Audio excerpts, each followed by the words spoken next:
So when you say that you have to be faithful, though, like, are you religious? I believe in God. Me too. I absolutely believe in God. I don't really like... I'm sold out.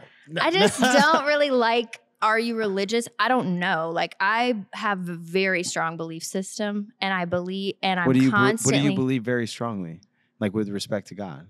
Well, I believe that God is real, Mm-hmm. and I believe that we have a deep connection with God every moment of every single day. And I know that everybody does, and some people are more in tune with it, and some people don't recognize it or aren't familiar with it. But I mean, I definitely know that I encounter God every single day. And I was raised, so as a young, I mean, since birth, I was raised in a very Christian home. Very Christian. Is there a specific denomination?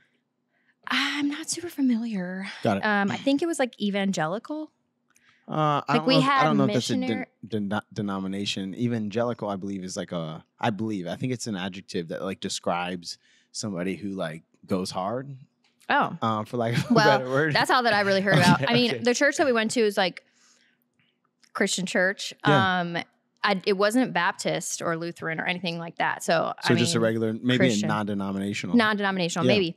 And we had missionaries and all those things like, what do they call it? Like VBS, like Vacation Bible School for Kids. That was like a big thing in Chicago. Maybe it's only a Chicago thing. I don't know. No, it totally could be a Christian thing because I'm like not that like knowledgeable about all of it. So yeah, me either. But I was raised in the church. I went to church probably at least twice a week, if not 3 times, because we had like the kids group. And then when I was older, we had the teens, like Bible studies group and teens group and stuff like that. So I was in church a lot, all the way probably till I was like 17. Yeah. Maybe, no, probably 15 because I moved out when I was 15. So probably like about 15. And yeah, my parents were super, had very strong faith. My mom to this day is the most faithful person, has a beautiful relationship with God, and is an amazing example of faith. And so yeah, that was my upbringing. But when you were a kid though, did you have the same conviction that you have now? Definitely not, because I didn't have the same life experience that I have now. So I think like God shows himself to you sometimes. Yes. Oh, definitely. So when I was younger, let me tell you, I think I was baptized like 5, 7, 10 times. No because way. I went to summer camp every summer. And I don't know, maybe now I would think like, the Spirit was in me and I was moved, blah, blah, blah. But back then it was like, cool. Like this was my group. This was my group of friends. And like, oh my gosh, that person's getting baptized. Like, I want to get baptized. I want to get baptized. And I literally got baptized like every year at summer camp. Like, yeah. So it's like, and I mean, at that time, maybe I was really being moved, or maybe I was just like raising my hands because everybody else was raising their hand. I mean, I don't know. And it was just the right thing to do at the time because it's what my mom told me to do. And, that was it. So I think by the time I was a teenager, I was burnt out a little bit. Yeah. I was burnt out. We had some things happen. Our family went through a lot of things. My sister went through a lot of hard things, my dad. And I noticed that my mom never told anyone. Like, and if someone asked about my sister, like, it was like, oh, she's off at blah, blah, blah. She like basically cover and it up. It just seemed wrong. Like, it seemed like fake. And I was just like, what is it? When you start to get older, you just notice different things, especially about your family and your parents and how they interact with people and stuff like that. But, yeah, so I think I was just burned out. I didn't want to hang out with those people anymore. By the way, we changed churches like a ton of times because we moved a lot. And I feel like I heard enough. Like, I know the stories. I get it. I just had heard enough. And I wanted to try the other side of things. Yeah. I wanted to do some other things. So, yeah. And then now as an adult, like the person that I am now, I think just experiences, like life experiences, just you can't deny that there's something greater than us. Like just can't. You can, but I disagree. I mean, you can, but I don't think you really believe. I mean, I don't know. I can't speak for other people's experiences, but in my experience, I just feel I feel, the presence of God. 100%. Yeah. So that's what I was. Yeah. So you said earlier that you think we encounter God every day, and that some people are more or less aware of it. Do you think that there's like anything that you could do to invite the presence of God, or to like encounter God, or to become aware of the presence of God? Because that's something that I've realized in myself over the past couple months is like, for 7 years, 8 years, the last 7 or 8 years, I identified very similarly as you. I'd say like, hey, like I believe in God. Like that's pretty much all I know. And um and even through that practice too, honestly, if I'm being honest, like the more that I paid attention to God, the more that I felt like God was paying attention to me, or I felt the presence of God. So true. Yeah. See what I'm saying? Mm-hmm. And so I'd have ebbs and flows, but like now, sort of I'm back in the Christian faith specifically, and my practice looks almost identical. The only thing I've added in is like trying to familiarize myself with like scripture and like just theology. Like if I'm going to be a part of something, I for sure want to know about it. And so, but since I have, started to explore more and listen to sermons and, all these things in my spare time, like, I just feel like I'm more and more and more aware of the presence of God. And so for me, it's always been like, it's a two-way street, and just like your friend or whatever, out of sight, out of mind. Like you got to pick up the phone. Like the more you spend time. The more you spend time. Yeah, the closer you are. The closer you are, exactly. So for you, like, is there anything that you say is like the key to it? Because that's one of the keys to it for me. And whether you're an atheist, an agnostic, a Christian, or just a believer like yourself, what do you think the path is to becoming aware of the presence of God?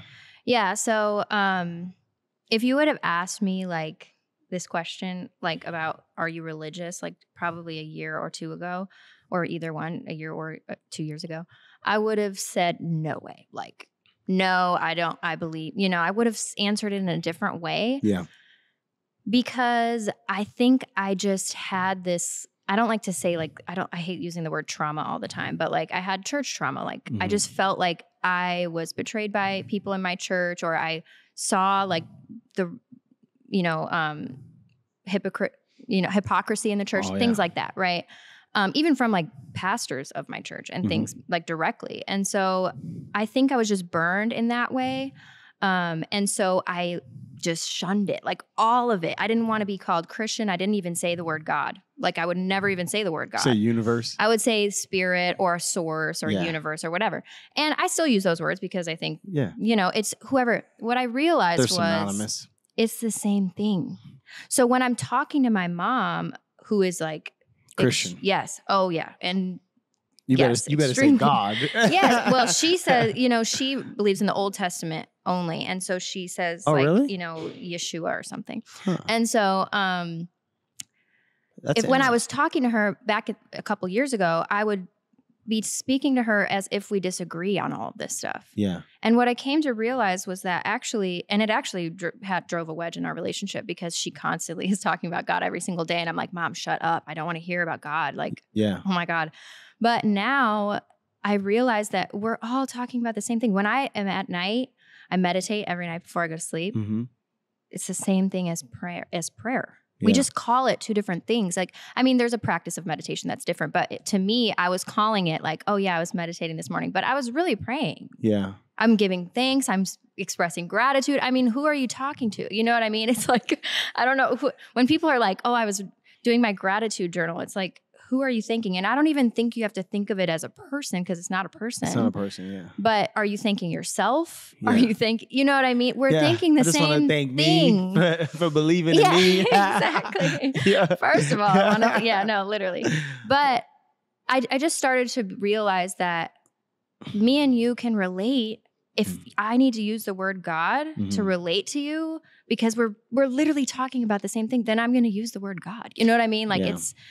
I agree. Yeah. And, I have another follow-up question, but just on that point, you know me, like I don't really care who you are. Like I'm going to be me. And since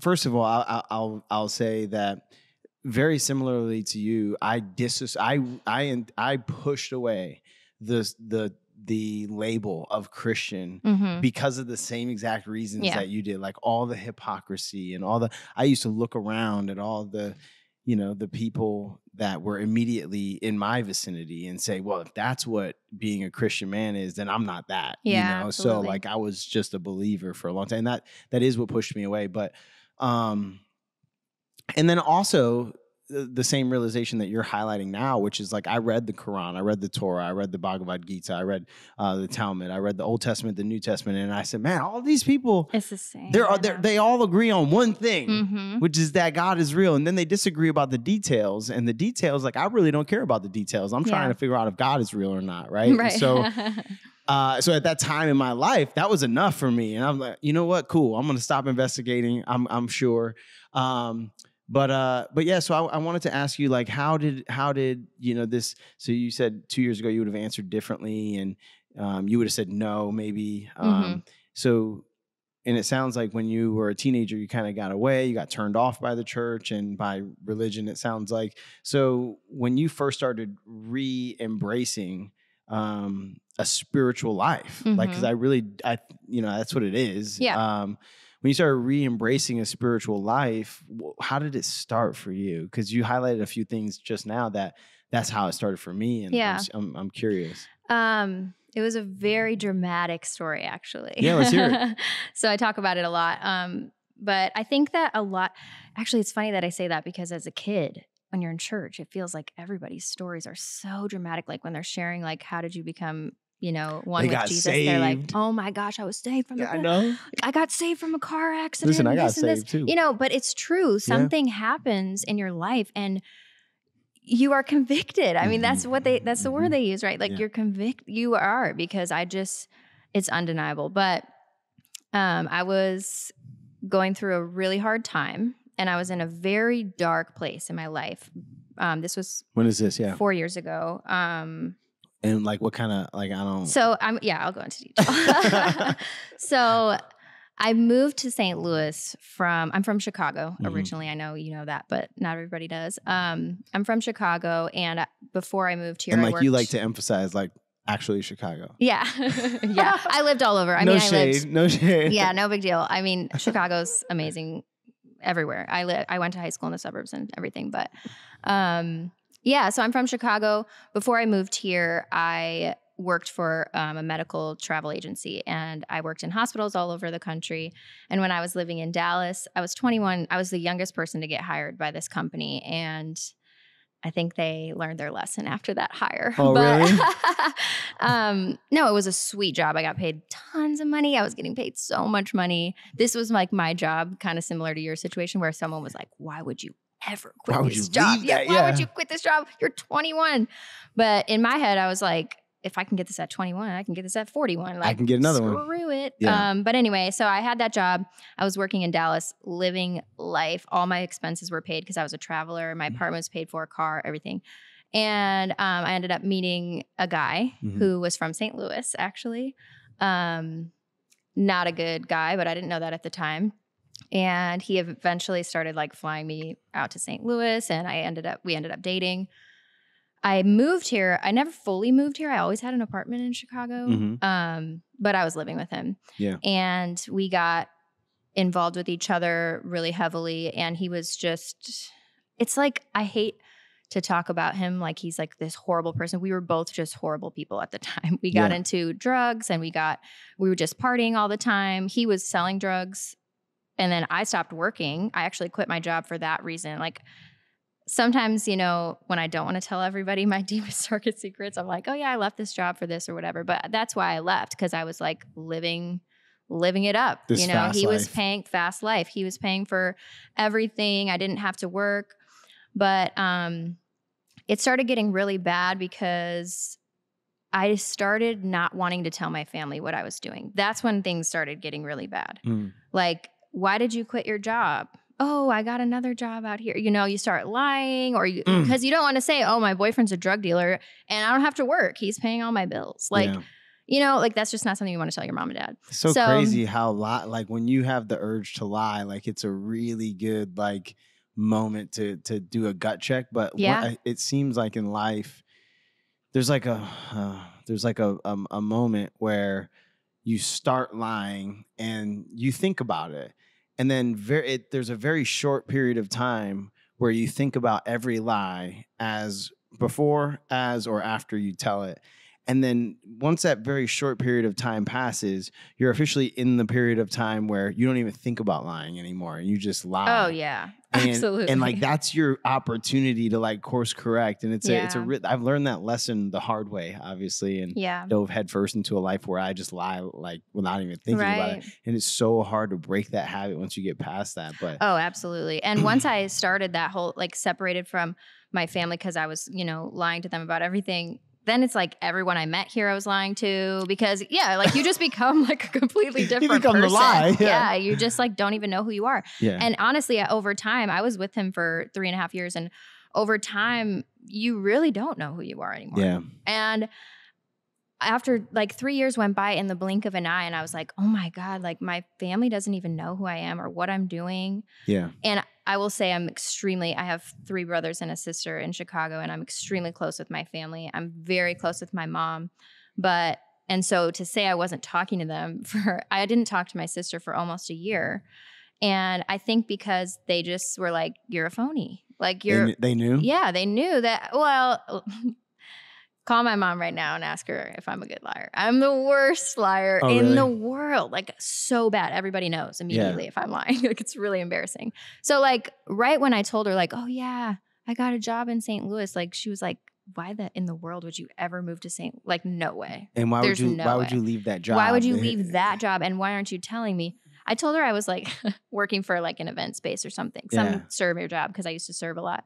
She's like, there's no way. You would never quit that job to be a server. You quit that job to be a server again. No. Yeah. So anyway, it got really bad. I stopped talking to my family. He was like physically abusive, and I was just really getting beat down. My ego, my like self-confidence was gone. And I mean, it didn't happen right away, right? It never does. When you're in like those kinds of bad situations, when you meet a guy, it's like you guys like each other, everything's going good, he's nice, he's taking me out, he's doing all these things. And then over time, you get comfortable with each other or you get drunk with each other. And then like boundaries started to get crossed. And then you just keep letting it go until it gets so bad that you didn't even know how you got here. And I don't know how to stop him, right? So I think. Why do you think that people don't leave when when they're in an abusive environment like that? Shame, embarrassment. Like people asked me, I had a close friend when I was with him who actually lived with us. She was like his best friend's little sister, whatever. She was a really good person, but she saw, everything because she lived with us. So she saw what he was doing to me. She always describes it as what we were doing to each other because we were both on drugs and drinking and stuff. Mm-hmm. So it was just like a really bad situation. And apparently he was not using drugs in the same way before we were together, but he introduced them to me. And then it was just like, I don't know. Yeah. And so, she would always tell me, MJ, why don't you just go home? Why don't you just go home? But yeah. I think I was just so embarrassed. I lied to my family about all of this. Like, also, I moved out at a very young age, so I'm super independent. I can take care of this on my own. Yeah. I'm not going to, and I would tell myself, like, I'm not going to leave until I can do it on my own. Mm-hmm. Like, I'm not going to let someone else save me from this situation. Yeah. I felt I didn't have a job. I had no money. I had no. You're 100%. He was paying for my apartment in Chicago, so like I would have lost everything. I mean, I didn't have anything, so I would have been calling my parents. Which, long story short, my parents actually lived with my grandparents, so I didn't have a place to go. Yeah. I couldn't go and live with my parents. I couldn't go live with anyone. I mean, it was just I didn't know what to do. I felt super lost and embarrassed that I quit that amazing job. Yeah. How did I get here? I was just sitting there like, oh my gosh, what am I going to do? And so I remember, I will never forget this conversation. This was like rock bottom for me, I think, from what I remember. There was one night that we got in a fight and I accidentally butt dialed my mom. Oh no. And he was like hurting me, and I was screaming, and we're yelling at each other. And I noticed, and I hung up the phone, and then I called her back, and she was like, I'm on my way. I'm driving there right now. I'm coming to get you. Like, this is over. And this was not the first time she had like known about this. So she was like, do you I'm mind coming. sharing like the nature of the abuse? Like when you say that he was hurting you, like did he just like push you around? Like, I mean, what did your mom hear? Like, I'm trying to like actually put myself in this. I don't know what she heard. And I mean, I don't know if I remember. It was just like I was probably high at the time. Got but yeah, it got pretty bad sometimes. But you know, he would hit me and push me to the ground, throw things at me, you know, whatever. That sucks. Yeah. So, yeah, I mean, she heard that he was like being aggressive, maybe holding me down or something. And I'm like, let me go, Yeah, you know, something like that. Yeah, get off me. Yeah. And so anyway, I call my mom. She's freaking out. She's like, you need to come. I'm coming to get you. I'm coming to get you. Like, this is ridiculous. I'm calling the police, all this stuff. And not the police. I was so calm on the phone when I called her back because I had to like get it together. Right. And I just remember saying, Mom, I need you to understand that this is who I'm going to marry and this is who I'm going to be with for the rest of my life. So you just need to like get on board. No way. Yeah. That's like where my head was at, like at the time. So imagine, what is my family going to do? That is crazy. My mom had to come to get me from the police station one time, drove in the middle of the night to St. Louis to pick me up from the police Chicago? station. Yeah. And drove me all the way home and was like, so you're not going back to him, right? And I was like, no, like I'm never going back. I was literally texting him on the way home. Like, she's like, you're never going back there, right? I was like, no, I'm never going back there. And like 2 weeks later, he came and got me and picked me up. I mean, like we broke up so many times and I always left because he was cheating on me like very out forwardly. Like I knew exactly who the people were and everything. Like it was crazy. Way. Yeah, it was just like a super messed up relationship, really messed up. And so this is like, if any of you guys ever hear me talk in the coffee shop or any of my other friends listening, like whenever I say my past life, this is what I'm referring to. Yeah. Because most people would never know. Because you know, you're a gem. Yeah. Oh, thank you. And it's like, how? Yeah. Yeah. Yeah. So why don't you ever leave? I think why didn't you leave that's the reason for sure. But I just remember that was like my rock bottom. And then after that, something happened that, I don't know. I found a girl in my bed when I came home one day. No way. Yeah. And I mean, like I said, this was normal. Like I literally knew that he was sleeping with other girls. Like it was super messed up and outward all the time. And he would just throw it in my face. Like it was just a really bad situation. And so one day I came home and I found a girl in my bed and I left the house and I was like, I have to get sober. I knew that the only way that I could leave him was if I was sober because he was my supplier, you know, or not only that, one time I left him and like only when I got drunk, I wanted to come back. But if I was sober, I was like, hell no, I'm never going back there. But like if I would drink or do drugs, I was like, I miss him. Like he is the only one. Who am I going to call? My sister to be like, I'm high. Like, you know what I mean? Like you call him and he understands because he does it too. So I knew in that moment, like the only way I can leave for good is if I get sober. And I stopped doing drugs for a week and stopped drinking. I got a job working at 360 as a server. It's like the right rooftop. Here? The rooftop. No way. Yeah. So I worked there.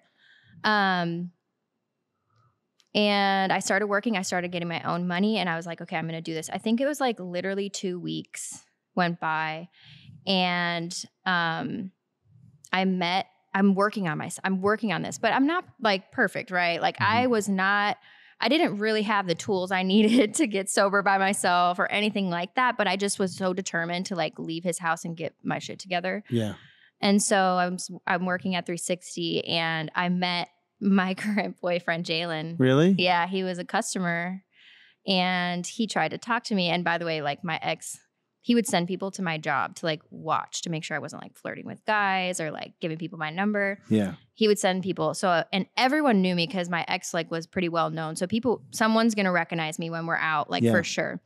So Jalen, my current boyfriend, he's trying to talk to me and I'm like, dude, I'm working. Like, get away from me. Like, I cannot talk to you. I'm working right now. And he was like, no, like, just trying to talk to me, whatever. And I was like, no, do you need a drink? Like, what Yeah. do you want? So he ends up leaving with his friends and then coming back like 2 hours later, wrote his name on a piece of paper with his phone number and put it in my little server pouch. I went home that night to my ex's and I threw it in the trash because I'm like, he's going to go through my shit. He's going to like see that I got someone's number. And 2 days later, we got into another fight. I literally went back into the trash can and dug through the trash to find Jalen's number. I have No a way. picture on my phone with like a rubber glove on and his little piece of paper with his name and number on it. Because I mean, I would have never been able to find it if it wasn't for that piece of paper.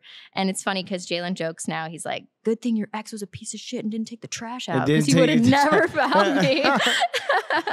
But yeah, so I just texted him and I was like, hey, like, I would love to get together. Like, you probably don't remember me, whatever. And he was super sweet. But I said, like, we got to meet somewhere. He didn't know my situation, but I was like, we got to meet somewhere, like, kind of like low key. Yeah. Like, I was like, hey, let's meet at Forest Park, like on a bench. On a bench. Behind a bush, like where no one can see us. For real. And he did. That's where we had our like first date, is in Forest Park. And you know what I did? This was my moment. Okay, this is like the longest answer to your question ever. But this was my moment that I met God again. Was I went on that bench. I got there like 2 hours before we were supposed to meet. It was a beautiful day. My memory is a little foggy from that time, but I think it was like summertime. And I sat on the bench and I looked up on YouTube letting go meditation, like meditation about letting things go or leaving or something like that. And I've never had meditated before, hadn't prayed in probably 10 years. I mean, who knows? A long time. Yeah, 10 years. And I just looked that up and it was like, I clicked on the first one and I sat there. It was an hour-long meditation and I just listened to the whole thing and I just felt like that it's over. Mm-hmm. Like I felt like shedding skin, you know, like I felt so different after just sitting there. And I was like, something bigger than me is about to happen. Yeah. And I don't even have a choice. Like, this is what's going to happen. And I didn't know that meant Jalen. I just felt like this high, like a natural high for once. And I was like, wow, that had to have been God just pulling me out, right? Yeah. And so after a couple hours, Jalen came and we talked for like 6 hours and honestly fell in love with each other that day. Really? And yeah, for sure. And by the end of it, I had turned my phone off because my ex had my location and stuff. And I had turned my phone off that whole day. And at the end of our conversation, I was like, fuck it, let's just go out to dinner. And we went to Oyster Bar and we had the best night of my life. We like danced to the live music and I felt so free and like amazing because I just had went through this like literal spiritual birth. Like, I'm not even kidding. I felt like a new person after that. And Jalen probably thought I was absolutely nuts because I like told him everything. I told him my whole conversation, but I'm like, I'm changing my life today. Like, today's the day. Oh, and he's let's just go. like, okay. The thing I tell people all the time, like the best part about that day was that Jalen didn't say like, oh, I'll help you like leave. Like, you can come and move in with me. Like, I'll save you. He was like, I think you need to go home to your family. Like, you need to get yourself together and you should go home. Like, you don't need that guy. You don't need anybody to help you. Just go home. Mm-hmm. You don't need permission. Like, just literally go home. And I'm so glad that he wasn't like trying to be Captain Save him and stuff. And he always gives me the props. Like, you got yourself out of there, you know? And I think that he definitely helped me just in a lot of ways. But anyway, we went to Oyster Bar and his cousin was there, my ex's cousin. Oh, no. Yeah. So then when I left, I didn't see her or anything. But when I left after hanging out with Jalen, I had to go sleep at home. Like, I mean, I didn't leave the dude yet. So I turned my phone back on. I had like 100 missed calls. I went home. He was screaming. He threw all my shit out on the front lawn. And I was just like, this is it. Like, I'm leaving. And I got my stuff. I called my dad. I have an amazing dad, by the way. And I was like, I'm going to stay at a hotel tonight. I'm coming home tomorrow. And my dad was like, yep, come home. You can absolutely come home. We're going to help you. We're going to get it together. Like, you can come home. I was so nervous because I knew my family wasn't going to believe me because I had come home like 100 times. My dad always believes me. Always. That's amazing. Everyone else was kind of like, yeah, okay. Like, sure, you're going to come back. But I was like, Dad, I'm coming home. So I stayed in a hotel. The next day I had to go get the rest of my stuff and my dog. My dog was still over there. Yeah. So I brought a friend with me. I didn't want to get Jalen involved in that way. So I just brought definitely don't want to get involved like that.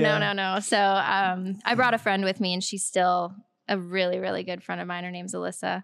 You'll meet her one day. I'll bring her by. But she's the only person that I talked to from back then. And she came with me, and she's a very, very vibrant, fiery, loud personality. So I knew she could distract him while I like get all my stuff. Like they were screaming at each other, fighting in the front lawn while I like taking all my stuff out of the house. Really? Yeah. And he ended up trying to like restrain me, not let me leave. And I was like, dude, if I call the police right now, it's going to be bad. You're going to be screwed because of the amount of stuff that's in your house. You have 3 daughters. Like you do not want me to call the police. And my friend actually did call the police, and as soon as he heard them on the phone, he let me go. And then I drove back. I'd never seen him again. You never saw him again? Never seen him. Never seen him again. I drove all the way home with my dog. I changed my phone number. I moved out of my apartment. I changed everything. I blocked everyone I ever knew from him on Instagram, Facebook, everything. I literally completely changed. Just erased him. That's amazing. Yeah. It's amazing. So imagine like when people ask me like, how did you and your boyfriend meet? Like I have to tell them like this whole story. Well, yeah, you could just tell I was working at a bar paraphrase and he left or like, his number how did you come to St. Louis? Like, I have paraphrase versions. Dude, it's amazing. And it's funny because you said when you were a kid, you had heard all of these dramatic stories. You have a dramatic story. It's so dramatic. It's literally like the most dramatic story ever. Well, and what you were saying earlier too about like how, I don't know if it was just maturing or what, but like you used to be like, Mom, I don't want to hear about God. But like now you're just like, we're all talking about the same thing. I'll use whatever word you want to. It's interesting because I said, how did you first reintroduce or how did you first rediscover your spiritual life?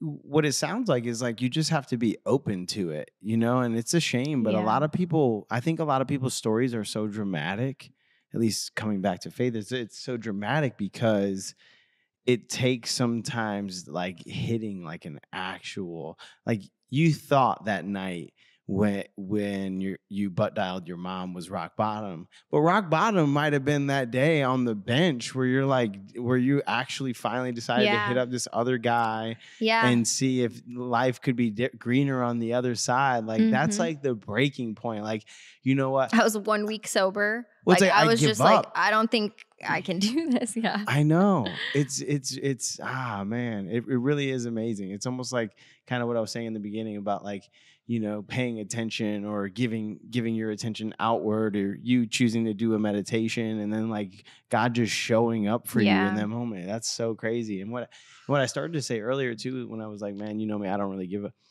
a crap. Now that I'm like associated with Christianity, like some people who go to my church will be like, Mark, you can't use terms like the universe or God, all this stuff. And I respect it. I know where they're coming from. I understand. But like, man, faith is such a life-giving thing. Yeah, it's very powerful. Life is so much better when you just believe. Absolutely. Right? And like, I think there's levels to it. I think there's stages. Yeah. I think you can. Oh, for sure. I think you can for sure ascend. You can climb a faith journey mountain. Mm-hmm. But it's all about your experiences. It's all about your experience. But also like,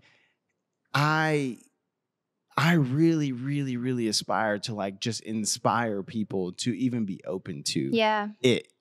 And if I have, and if you're opening to the universe and you're not open to Christ right now, like that's okay. Like we can still talk about it. In my opinion, that's okay. Like my Christian friends are gonna be like, Mark, this is wrong. You shouldn't say this. But like, but to level with people, that's what also you're doing. Your faith has been it's been life saving. Yeah. Like it's been life enriching to this day. I mean, literally, it saved my life like yesterday. Like through hard times that you have on a daily basis, and it's still ambiguous. So it's just like that's just me too. For 7 years, like God pulled me out of this place and transformed me. It's so funny you said a spiritual birth. I've never thought of it in that way, but that's what happens. It absolutely it's like is, you're reborn. Well, isn't that kind of like what baptism is like? Right? Like, I don't know. I'm not familiar. Yeah, I got baptized 10 times and I still don't know, but no, but it is. It's like a spiritual birth. It really is. And I think that we'll probably have multiple in our lives because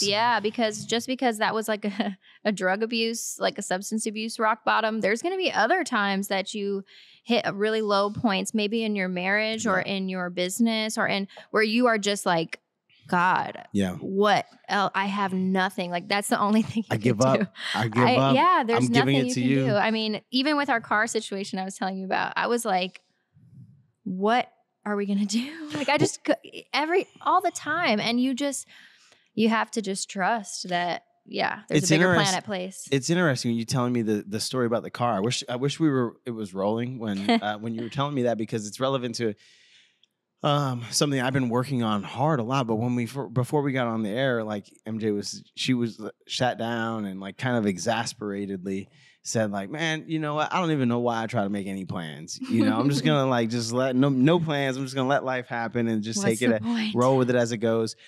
I've actually very intentionally been working on that lately, because my pastor gave a sermon not that long ago where he was calling out like different types of people.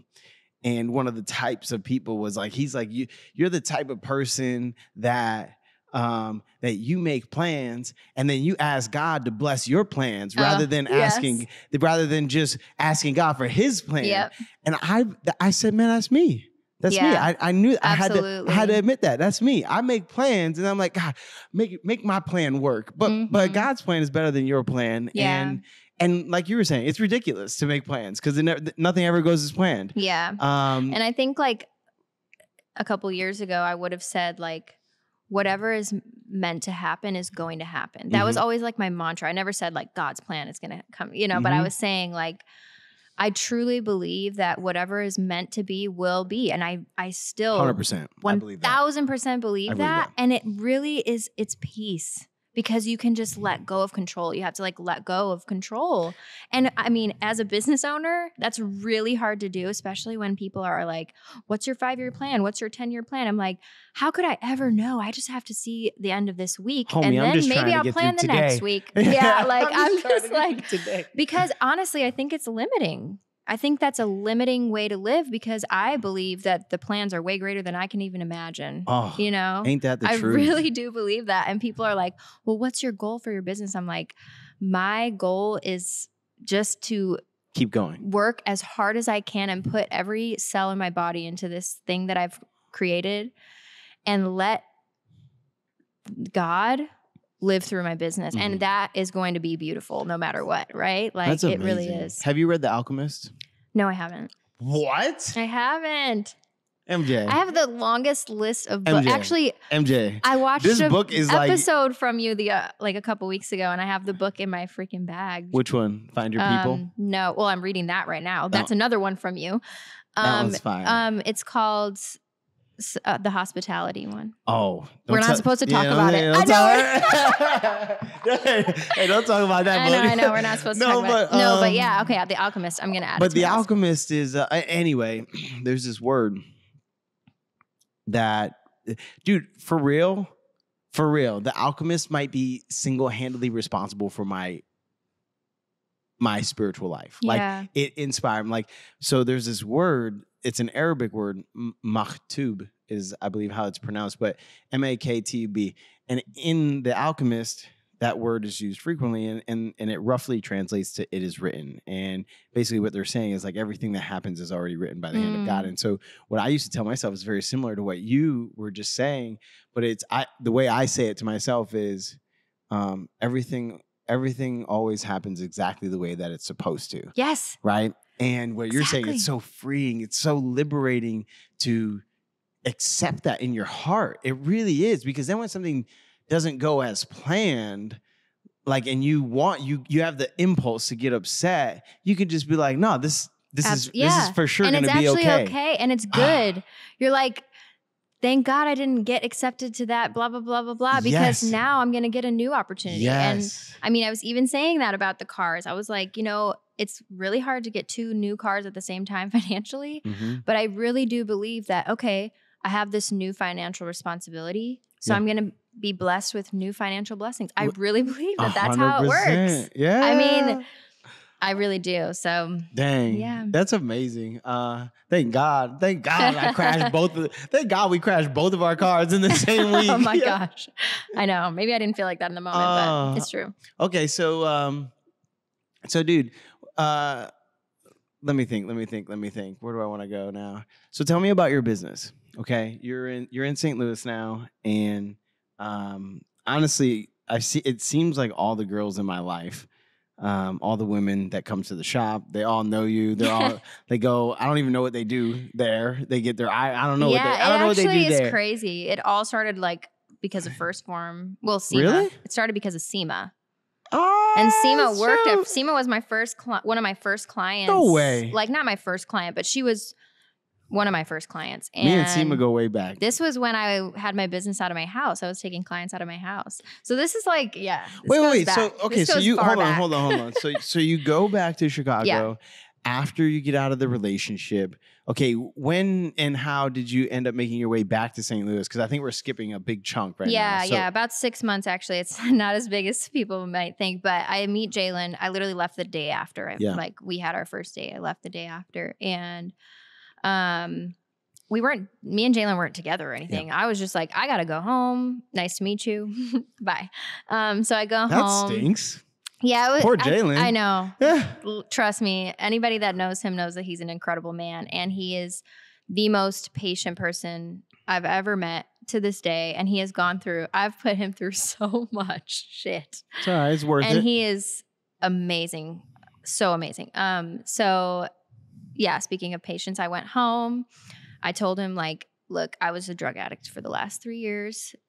I have to get clean. As much as it's like amazing, oh, you've been clean for a week. Like, that's not real. Like, you're going to relapse. So I had to really go through it. I didn't go to like a true rehab or anything. I went to like NA meetings and stuff in Chicago.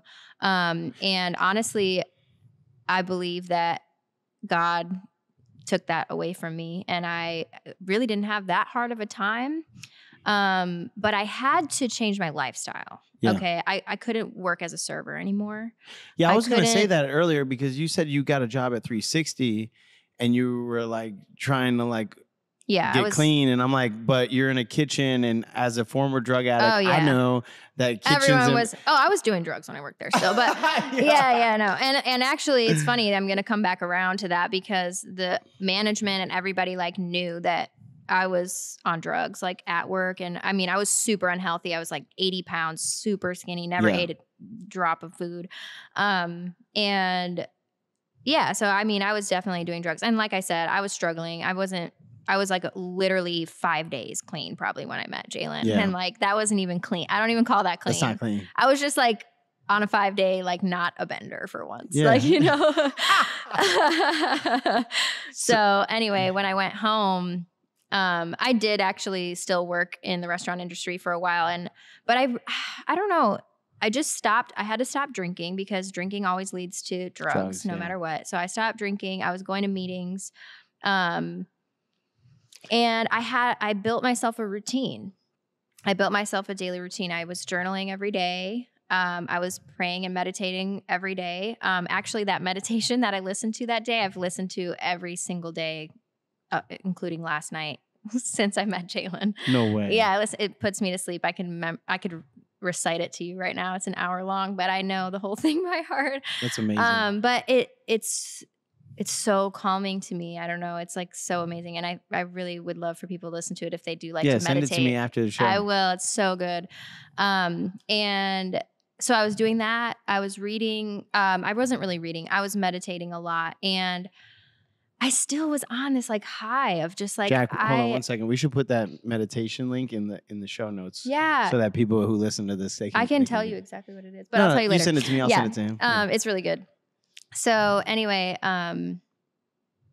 I had a daily routine. I actually became vegan.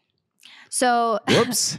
I know. We all make mistakes in our recovery No, journey. I really looked at it. I look at it now because I'm not vegan anymore. Yeah. But I look at it now as I was just trying to like clean myself. And I was trying to let go of so many things and just change so many things. I was literally changing my life. So I did it in every possible way, right? Also taking control. Yeah. Totally. And I was eating like shit when you do drugs and like you don't eat a lot, you just eat like shit when you are hungry because you're like so hungry.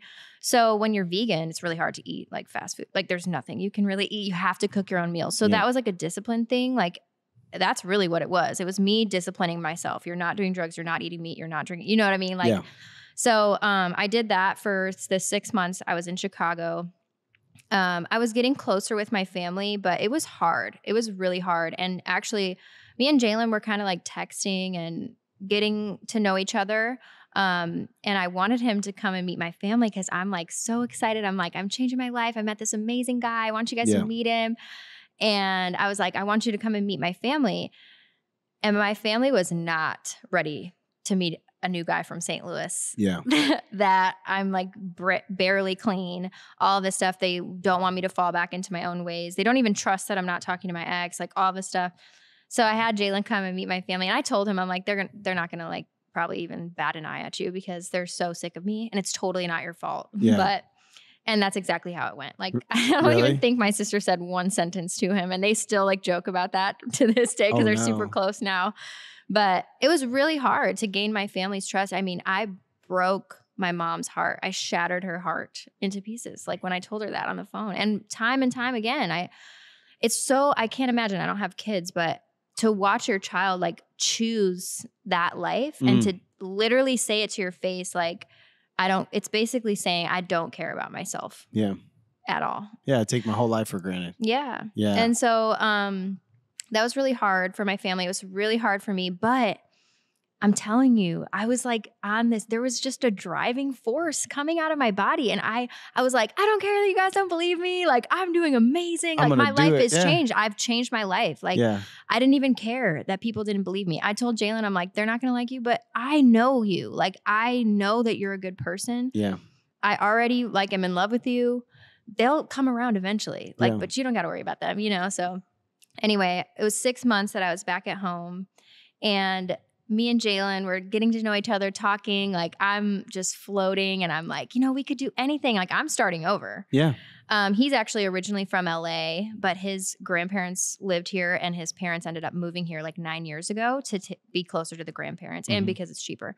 So Jalen was in St. Louis, but he's originally from California. And so when we were talking, he was kind of ready to leave the job that he was at and like get to a different job. I'm ready to like start something new. Start fresh. So I'm like, why don't we just move somewhere? Like we could move to Texas, we could move to LA, we could move anywhere. And so we're kind of talking about that.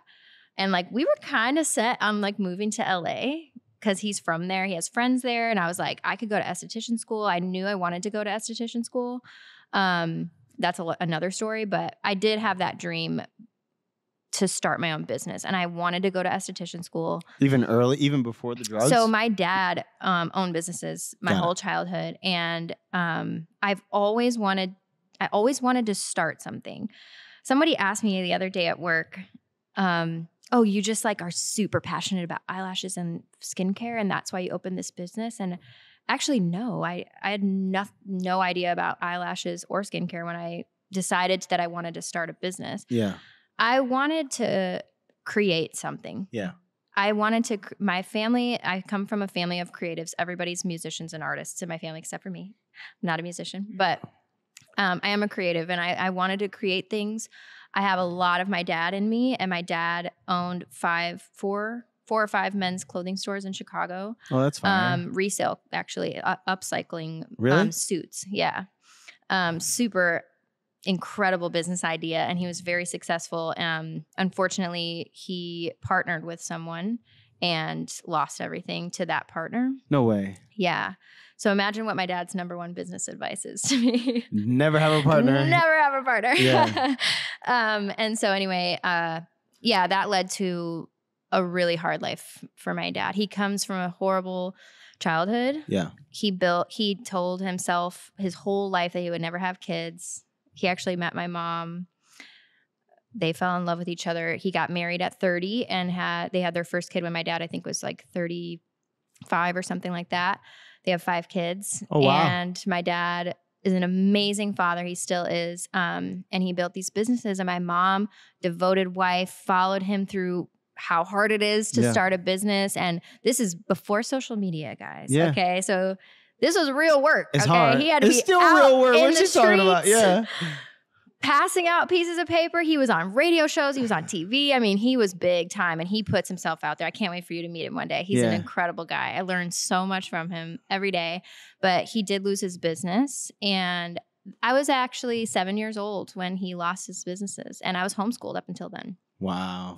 And then at 7 years old, we moved to a new town, we actually moved to the suburbs of Chicago to this suburb, and my mom went back to work, and my dad was extremely depressed and just devastating. Alcoholism came in, and he had a really, really hard time. And so my mom stood up and went to work, and she got a corporate job. Wow. And she still works a corporate job to this day. She carried our family for a long time. My dad did work for companies, and he got a couple different jobs, but he was an entrepreneur. Just so hard to work for someone when he has all these ideas of how to make your business better, and they don't want to do it, or they're corrupt, or he worked for this really messed up company. So anyway, that sucks. I've always had that in me. Yeah. I always had it in me, like, that I wanted to create something. Another thing that people say, like, oh, so you wanted to be your own boss. Like, what does that even mean? Yeah, what does that even mean? The customer's your boss when you own a business. I think it's like a trendy thing right now. So like, dumb. be your own boss, or like work for yourself. And it's like, yeah, I work 24 hours a day for myself. Like, it's really great. No. But no, I wanted to just create something, and I wanted to connect with people. Mm-hmm. That's what I wanted to do. And I was working in the OR. Like, the people I was connecting with were under anesthesia. You know, I didn't want to do that. Had you gone to like nursing school or something? You mentioned that. No, I went to surgical sterilization school. So I worked in the OR. I was actually like an auditor. That's what you were doing in Austin too. In Dallas, yeah. Or in Dallas, when I was in Texas, I traveled. I lived in like 4 different states, worked at a bunch of different hospitals. Got it. And so actually, the idea of being an esthetician came from that job. I worked in Dallas with this couple who are surgeons, plastic surgeons. I worked super closely with them for like 9 months, and they told me, I told them, like, I want to have my own business. I want to open a business, but like, what am I going to do? Go to med school? Like, I don't want to have, they were like, you know what? We have estheticians on staff. A lot of people are starting to go off on their own. This is way before like it was popular, or before social media wasn't like posting your food, you know, it was different. So I didn't get to like look up other people's solo esthetician businesses. No, but I just knew like, this is something that I would really enjoy. I get to work one-on-one with people. I can grow it from like a very small thing to a very big thing if I want to. And I had immediate ideas just flowing. That's where I get, I think, what I get from my dad. But I think everybody has that, but you just have to listen to it. I don't know. I think anyone can have, I think I heard you say that on a previous episode. Like, anyone can have really good ideas, but you have to take action on them. And you got to take risks too and write them down. Yeah. You don't have an unlimited supply of great ideas. Yeah. You have to like get used to recognizing when you have a great idea. That's why I carry a notebook everywhere I go. Yeah. Because if I have a good idea, I recognize it. And I'll be like, shoot, I got to write this down because I'm not going to remember it. Me too. And I don't have unlimited good ideas. Totally. I need to execute on the ones I get. That's interesting that you say that. I want to pause for a second because you mentioned a couple things. We're talking about sobriety and sort of, I 1,000% relate to the floating, I don't describe it like that. I describe it when you're first sober and you're changing your life. You're building momentum. And what I'm hearing, which you did say it once, you said, I was disciplining myself. You're not going to do drugs. You're not going to eat meat. You just set all these hard parameters for yourself to live by in life. And, there's this also trendy quote by a guy named Jocko Willink, who's a Navy SEAL. He's a pretty well-known guy, but he's like a David Goggins type, but he says discipline is freedom. Discipline equals freedom. And I live a very regimented life. I have since I got sober. And I have this morning routine, like very similar. We journal, we meditate, we pray, we do all these things. And when I'm out of it, when I fall off of my routine, my mental health goes down. Totally. I'm in a funk. And so just drawing all this together, drawing the hard parameters, maybe extreme. Some people would say extreme parameters that you set on your diet and on your lifestyle. And then, the discipline equals freedom from Jocko and what he, how people misinterpret that. And then my own also experience and regimented life that has enabled me to really get from my low point to where I'm at now. Have you ever like drawn that sort of correlation between the discipline and the fruit that now your life is starting to bear? Like, you have a successful business, you have a successful relationship, you are a different person. You're this person that people look up to and that people value in their life and all these things. You're a completely different person.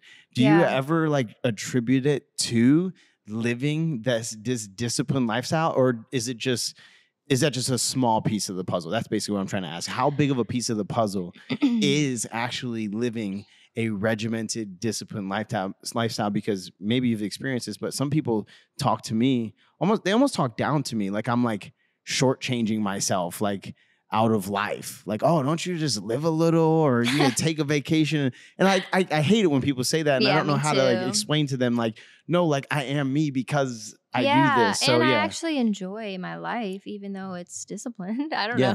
But So just speak on that definitely, topic. Yeah. I 100% attribute it. Well, not 100%. Okay. I 90% attribute it to that extreme discipline. And I think during that period of time, obviously it was extreme. I'm not as extreme as that period of time. But the other day, my little brother, he called me having a little bit of an anxiety attack, and he was, he's been struggling with school. He's in college, and he called me to tell me all these horrible things that were going on. And I was like, what did you call me for? Did you call me to vent about the horrible things that are going on? Did you call me for advice? Why did you call me? He said, you're so driven and you just like do what you have to do every day. And I just need to get like that. Mm-hmm. It kind of set me back a little bit, because I was like, oh, thank you. I didn't even know I'm that driven. And I told Jalen about it, and he was like, no, you are a naturally, driven person.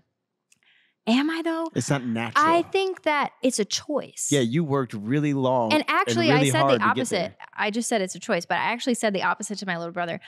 I don't look at it as a choice. Mm-hmm. I just look at the things that I need to get done, and I do them. And I'm not perfect. Of course, some days, not recently, I'm so busy, but some days, you don't get all the things done that you wanted to get done, or you don't have your morning routine or something like that. But it's a choice. Mm-hmm. And, I've read this quote somewhere one time that was like, motivation follows action. Have you heard that before? Yeah. I love it. I think that that's such a good statement, because when people tell me like, how are you so motivated? I think I've heard it as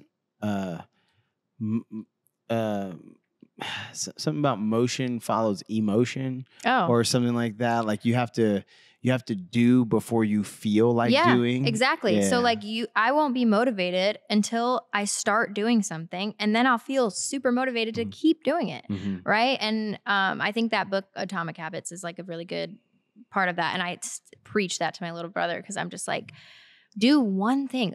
This is what I told him on the phone. Tomorrow, instead of calling me to tell me 5 things that you didn't do and how anxious you are that you didn't complete these 5 things, just call me tomorrow and tell me one thing that you did. That you did do, yeah. Just tell me one thing.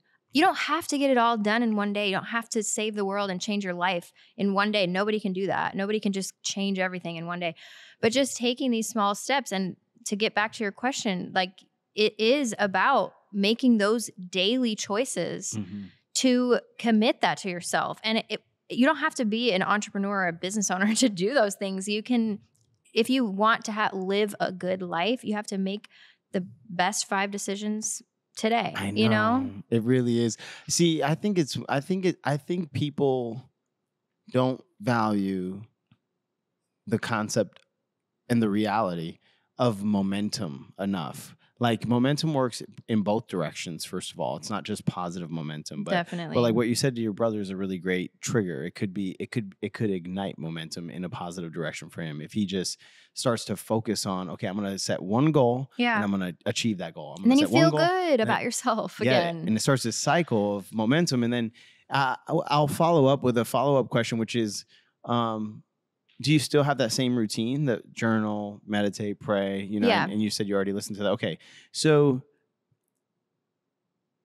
has it gotten any easier? Like I talk a lot about acclamation. I think acclamation is a very fascinating concept because I read this quote one time. Can't remember where I read it, but it's capacity is the state of mind. How much you can do depends on how much you think you can do. And when I read it, it just like hit my soul. And when I take acclamation in that quote, the concept behind that quote together, you know, it's really interesting because, you know, now, like I wake up at like 3:45, you know, and I'm like before I even like, I don't know, present myself to the world, I've read, journaled, prayed, you know, sometimes worked out, you know, done all these things, and people are, man, how do you do so much in the morning? But to me, it's not that hard anymore. Like, you know, absolutely. But it didn't start like that. It was just one, like, you know, smaller morning routine that gradually expanded. So yeah, like, do you feel like, you know, there's an acclamation, and then, I mean, you kind of did answer it for your brother, but for people that are trying to ignite some momentum for themselves, you know, do they start with a whole morning routine, or do they start with just one little thing? Yeah, I think too, like the morning routine is also like a trendy thing right now. And people you are think like, so? Yeah, I think like looking at social media, people are posting like a day in the life, right? And like, here's my morning routine of this and this and this. And then people try to do that exactly how that person's doing it on social media. And then they fail because like, is that really what's going to work best for you? I think that you have to do things. You have to build a morning routine that's going to give you what you want. Build them into your own life and going to give you the best result. And I think that when you're trying to be consistent with something, you see the results. If you're consistent with it for long enough, you see the result. And then you're like, oh, I'm definitely going to keep doing this, right? And so I think now, like, it doesn't feel like a chore. I don't know. Journaling is like, feels so good to me. And like, praying and listening to every night I listen to that meditation, it makes me feel good. Like waking up early and making sure I eat breakfast before I drink coffee. Like that's one of my rituals. I don't know. It's like, it makes me feel good. And so, I mean, even me, like doing my skincare routine, that's one of my rituals that I do at night, and it makes me feel better. And so I'm going to continue to do it. And people might say that's because I'm an esthetician, but no, I really do it because I feel so good and it helps me get started with my day and I feel better about myself. So I think like looking at it, like I'm going to do this so that I can feel better. Like that's what I was telling my little brother. Just do it and you'll feel better after. Yeah. So it sounds like what, because I'm really glad you said, man, I think the morning routine is trendy. I've heard other people say that. Yeah. And I usually instinctively disagree because my life changed in the morning. Like, no, I think it's still valuable. 1,000%. My life changed between 4 a.m. and 6 a.m. Like, and it was the cumulative effect of those daily deposits that I was making over time. It wasn't one day, like you said. But it sounds to me like what my morning routine is to me, it's like your nighttime routine is to you. That's I mean, at least it's what it sounds like. You're like, I listen to that meditation every night. I do my skincare routine at night. Like I've just picked up on a few of these things. And so that's really important to note. And then also building on what you said, which is like, you got to figure out what's best for you. I actually 1,000% agree with that. There's a few things that I think that are unequivocally positive. Journaling is one of them. Absolutely, yeah. Prayer, meditation, or gratitude, whatever you want to call it. Any one of those things, I think that's so just developing that dialogue. Yeah. And movement. But like, exactly. So there's some parameters. There really are. But and whatever that's movement is best for you. That doesn't mean that you have to lift weights if that's not what makes you feel good. You don't have to do what the guy on Instagram, but that's why I do get, like, I am okay with people post, like I post my journal. When I journal, I post it. Because I literally post my morning routine. Because I definitely want you to be inspired by it, but it is important that you know what you noted, which is like you don't have to do exactly what I do. But one thing that I get a lot, and I want to ask you because I know that people will wonder since they've heard you talk about it. I have nothing. I could talk forever about the benefits of journaling for me and how therapeutic and productive it's been. But people always ask me, well, what do you journal about? What do you write about when you journal? What do you write about when you journal? Like how, you don't even have to say that. How do you approach it? That's what people really want to know. Is they're like, man, I tried journaling and I write for like 2 sentences and I don't know what to write anymore. Yeah, so, that's totally not me. I'm sorry for those people. I could literally write 40 journals a day. At women's group, actually, I go to the women's group sometimes here.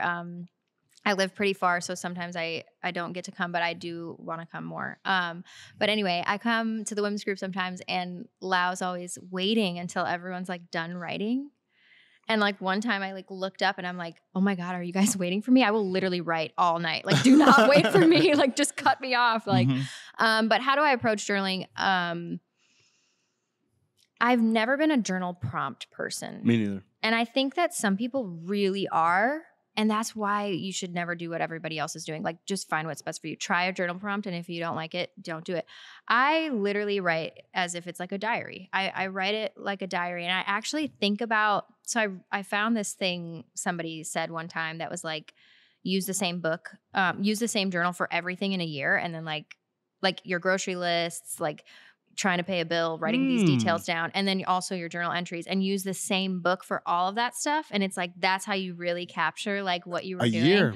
Yeah. And actually, that's fascinating. I've never heard that before. You know, I heard you say on another episode, I did my homework. Okay. I listened to a bunch of your episodes, which I love this podcast, but, I heard you say on another episode that like sometimes you write journals and you throw them away most of the time. I do the opposite, actually. I save them because I would have loved to be able to read my grandmother's, like, what was her life like on a daily basis. And I'm sorry if this sounds selfish, but like, also I'm starting a business and like, I want my kids to know like what it was like when I was 19, like, or 21 or 28 or whatever. I want them to be able to see like what I was doing and how cool it is, like, and how hard it is. And I think I'm going to change that practice. Oh my gosh.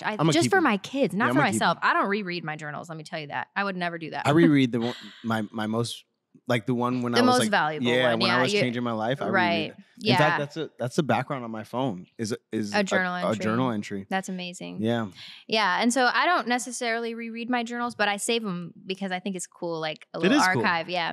But I do that. I use the same journal for everything in my life. I'm going to start doing that. My inventory is in there. Like, I literally write so much stuff in that journal. And it isn't a year, okay? I go through it in like 6 months. And then I start a new one.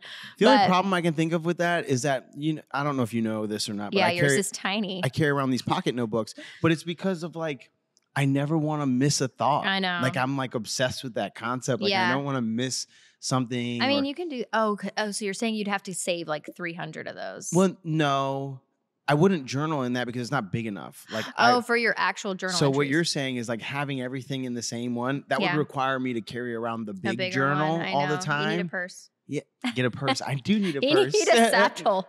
Then they'll be just call me they, them. Shut up. Oh my God. I'm just kidding. Man, okay, so I had another question. Okay, so we were working back from Chicago. You went through sobriety. Yeah. I really did want to hear about sobriety, like because your sobriety journey, like because from like, and we don't have to go too deep into it, but like, did you have like one major thing that you pulled from sobriety? Like I did AA, I did NA, and I think that if somebody asked me this question, like I would be like, I know what I would say. I pulled this from that whole concept, that whole kumbaya. Yeah. I love it. I've applied a lot of things and I still do. Like the men's group, the women's group is like you probably recognize it when you show up. It's like, I've been here before. Hi, my name is MJ. No, I'm just kidding. No, I'm not really sure. I think, or like if you're a realization asking like what helped me get through my sobriety? No. I'm asking like something a major takeaway through the process. Yeah. Like one major takeaway through the process of getting sober. Like for example, I'll give you an example. I value life. Like I value life. Like I realize now that in addiction and in the life I was living before, I literally took my life for granted. Like every day I was willing to roll the dice on my life and my freedom every single day. And now I live life differently. I value my life. That's why I take care of myself. That's why I eat healthy. That's why I run. That's why, I'm fit. So that's just one. That's, okay. I see what you're saying. Like now. one big takeaway that you had through the transition of becoming sober, because I think that's an amazing thing. And that process usually opens your eyes to like a whole different way of thinking, feeling, and believing, Yes, I totally understand what you mean now. And my takeaway was the value of my relationships, my family, actually. I think what I got out of all of that whole story the most was how much I hurt my family. And I didn't even know that I was hurting them through the process. Yeah. And I would actually get so defensive about it, of course, because they're like, who even are you? You talk different, you dress different, you look different, and I'm like, you guys just don't know me, like, blah, blah, blah. But they did. They knew me. Yeah, they knew me better than anyone. You didn't know you. I didn't know who I was at all. And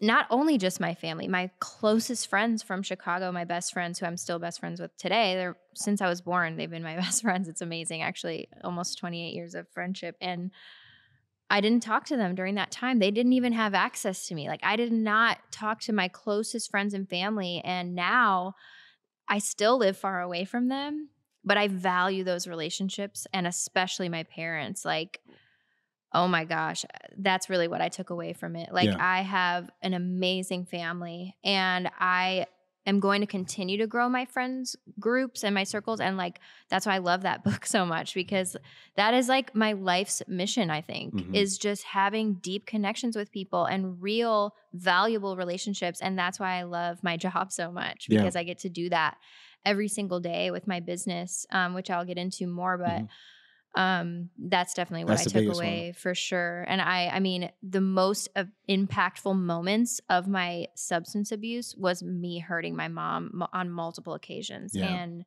I could literally cry talking about it, because she's an amazing person. She really is. And I would never want to hurt her. And I hurt her really bad. So it's so crazy how we can do that. Yeah. Man. It like is. even you saying that makes me tear up about what you've done. I know. But also, let's turn that around, because forgiveness is real. Not only forgiveness, unconditional love is real. My mom is the number one example in my life of unconditional love. I mean, with my dad, who is an alcoholic, with my sister, who also dealt with substance abuse as a child. And I say child, like literally child. But like, it's amazing how my mom is the same, like, steady, most beautiful soul, and her faith has never wavered, and she's never stopped being a good example. Like, hey, listen, you know what I want to say though? For my mom, no, I'm just kidding. That's the Holy Spirit living in her. Absolutely. Oh, absolutely. Yeah, it's amazing. Okay, so you come back, and even though her kids were like, we don't want to hear about God, you should look at our group chat. She still writes all those scriptures in our group chat. Everyone's like, Mom, shut up. She's like, nope. This morning I'm writing what I read in the Bible, and I'm sharing it with my kids. I mean, nonstop for 35 years. My brother's 35. She's been really amazing, unwavering for sure. Man. So yeah, that's definitely what I took away the most. Something that inspires me about religion. In fact, maybe the reason why I never, like, even though I rejected it, I never like fully closed myself off from it, was because every once in a while, and I've talked about this on podcasts, you may have heard me, every once in a while you meet somebody and they don't have to tell you a word, and you're just like, man, there's something different about that person. Almost always you find out that they're like a devout Muslim. They're a devout Christian. They're somebody that is wholeheartedly giving themselves to God. And I've met people like, I met people like that in prison. I met people like that. I've met people like that along the way. And those people always kept me like intrigued. Yeah. They just told me like, man, what is it about that person? And then you find out that they've just given themselves to this faith. And, those are the kinds of people that inspire me a lot, still to this day. And it sounds like your mom is oh gosh, one definitely. Of those people. And Jalen has some people in his family, and I'm just so grateful for those examples for sure. His grandmother is like the most spiritual like being I've ever met on earth. Like, she's just radiates the Holy Spirit. It's amazing. And she doesn't even have to talk about it. It's like, I agree with you. I look up to people like that. Have you met my friend so Maggie? much. I think you have. Maggie, she was here for the wellness event. Yeah. From Minnesota. What, was she a guest or she had a booth? She set up a table that was like right inside. It was just she has an online coaching business, so like it was very. She was at one table. Yes. Okay. Like, yeah. Like sideways. Yeah, I totally remember her. Maggie was one of those people for me, and she was a part of my life, a big part of my life. I talked to her almost daily for like 3-4 years, and yeah, she comes to mind always when I think about that. But okay, so impactful. Let's circle back now. So you come back to St. Louis. No, you were talking with Jalen. We were going to move to LA. Moving to LA. Yes. Yeah. Okay. So actually, like, I found an esthetician school in LA. Yeah. And I was like, we could do this. Like, let's actually do this. I think that was a part of my little high going on because, like, who in the world wants to move to LA and spend that much money? No. But anyway, Jalen was like, sure, I'm down. Like, he's just such a sweet guy. I love him so much. But I think in the back of his mind, he knew that we weren't moving to LA, but he was just like, kind of like, let me be excited. And then, like, a week goes by and he calls me, he was so nervous on the phone. And I'm like, what are you so nervous about? Like, this is weird. We talk every day. What's going on? And he was like, I got a job offer here in St. Louis. And I was like, oh, I didn't know you applied for any jobs. Like, I thought we were moving to LA. Like, I was kind of like, what are you talking about? Apparently he applied for Boeing 6 months before, which was like right when we met. Mm-hmm. He applied for a job at Boeing. He works in aerospace. And 6 months later, they offer him the job. That's how Boeing works, and a lot of big companies.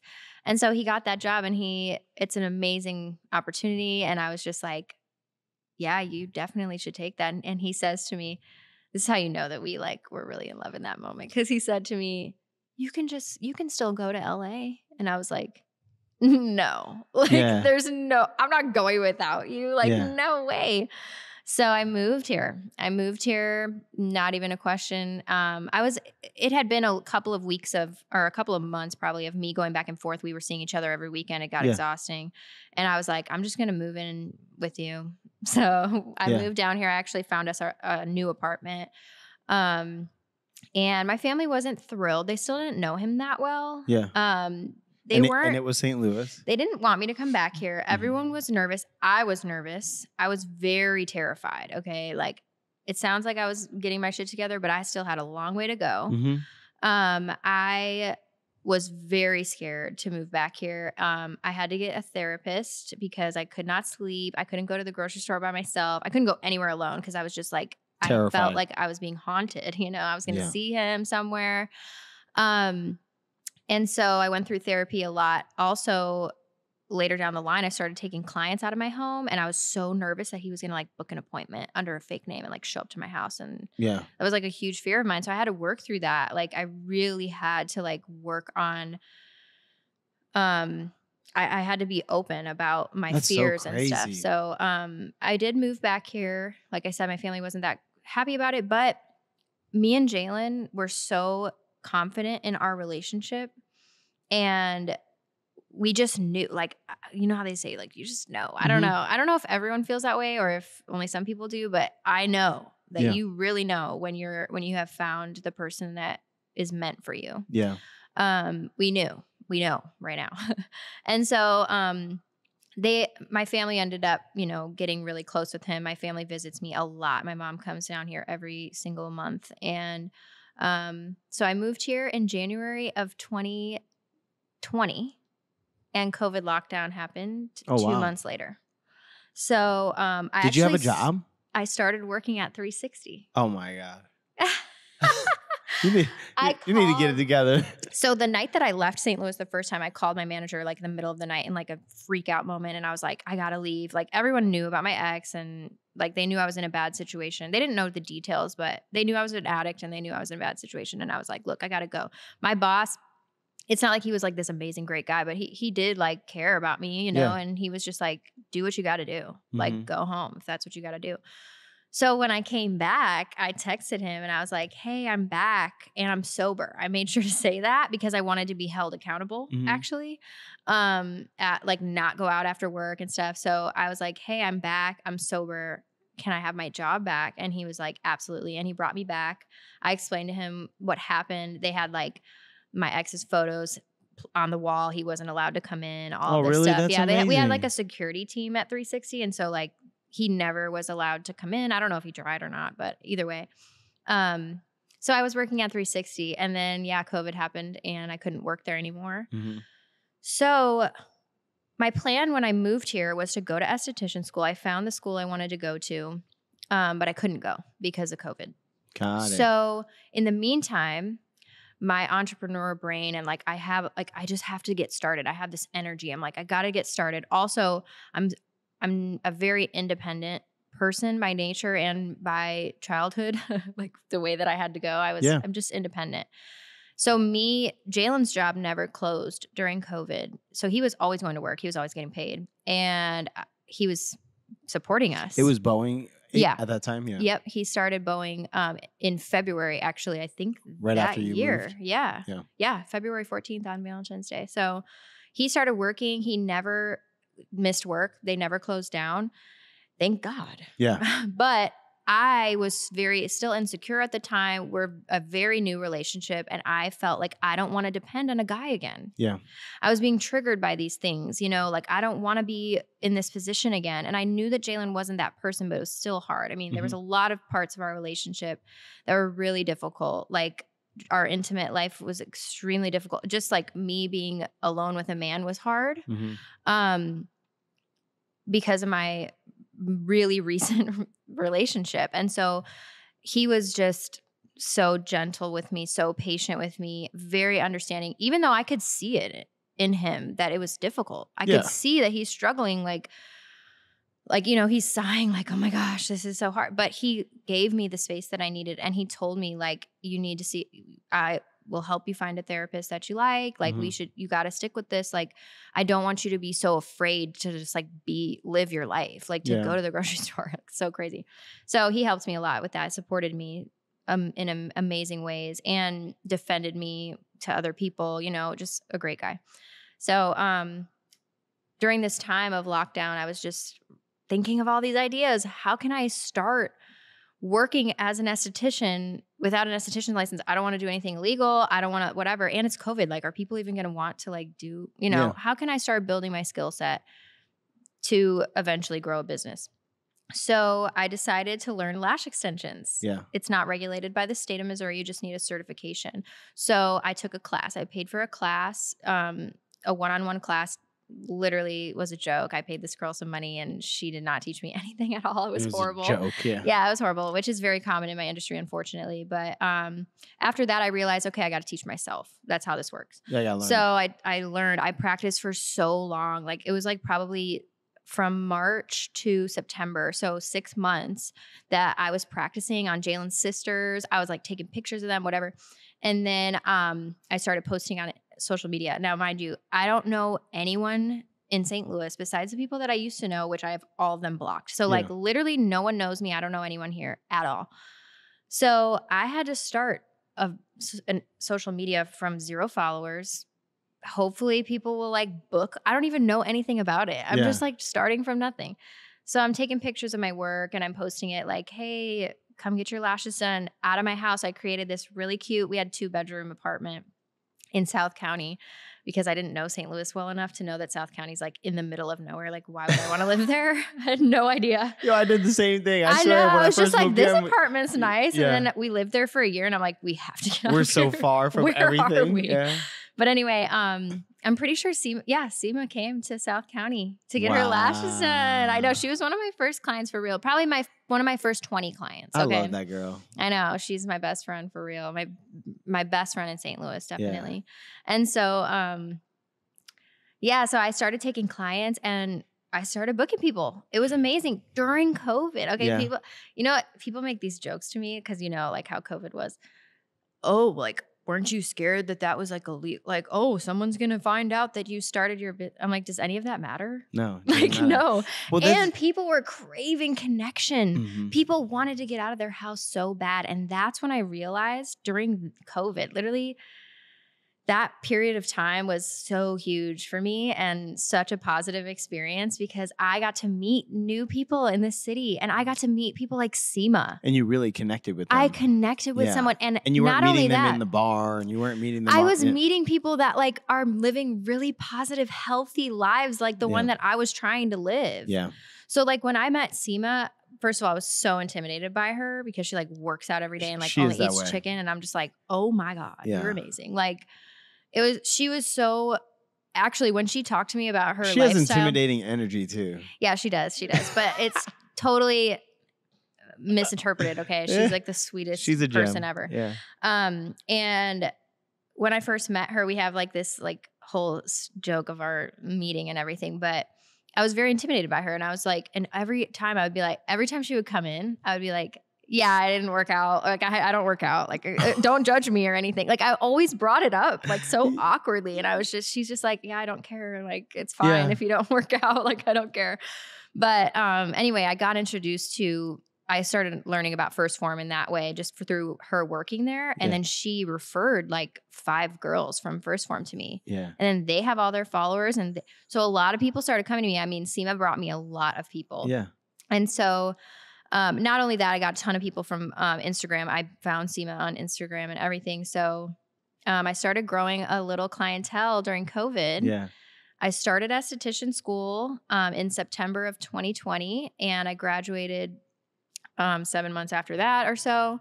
And by the time I graduated, I already had built a clientele of about 100 clients out of my house, and I was ready to go into a space. So by that time, COVID was like relaxed. And well, dude, when I hear you tell this story in my head, I'm like thinking like that's what it takes. Like there was actually one thing that you said that I think is the most valuable thing to pull from this is, aside from the fact that like anybody can do it, like whatever it is, like if you have an idea and you think you can do it, you can do it.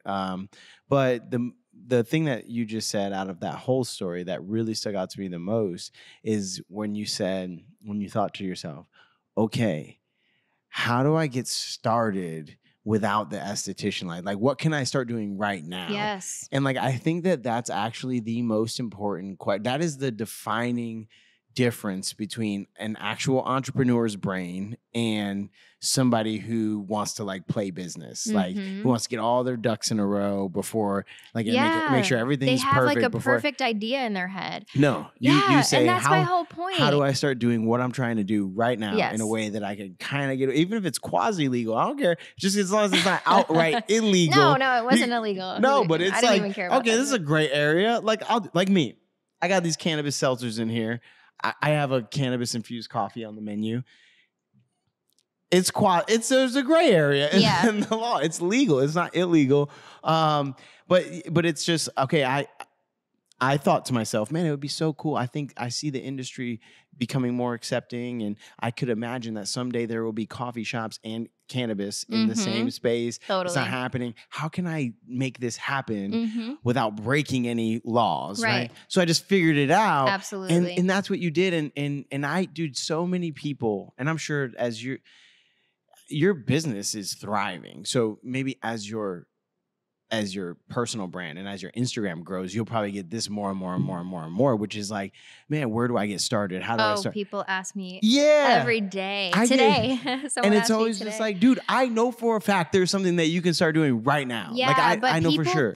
I think people think that there's going to be this like aha moment that's going to come to them in like a vision and maybe it will for some people. But to me, I just had to like figure it out. Like I just had to figure something out that could get people in the door. Yes. And that's what makes me laugh so hard. Like when people ask me like, oh, so you just loved lashes so much that you started a business. I'm like, I didn't care about lashes at all. I just looked for a skill that I could get really good at that people would want to pay for and people would want to come in my door for. Yeah. And I got really good at it. And I had to work so hard to get good at that and to get people to come in. I had to learn how to take payments. I had to learn how to, build a site. I had to do all this stuff. GIBIY. And guess what? Did I ask anybody how to do it? No, I really didn't. And you should have. I didn't. I really figured it out on my own. And I asked my dad a ton of questions. I still do to this day. My dad is like my number one mentor. I ask him so much. And I have other mentors now that I'm trying to scale. Yeah. That I am scaling. And that's really important. Yeah. But when you're first starting out, just get started. Google it, dude. Mm-hmm.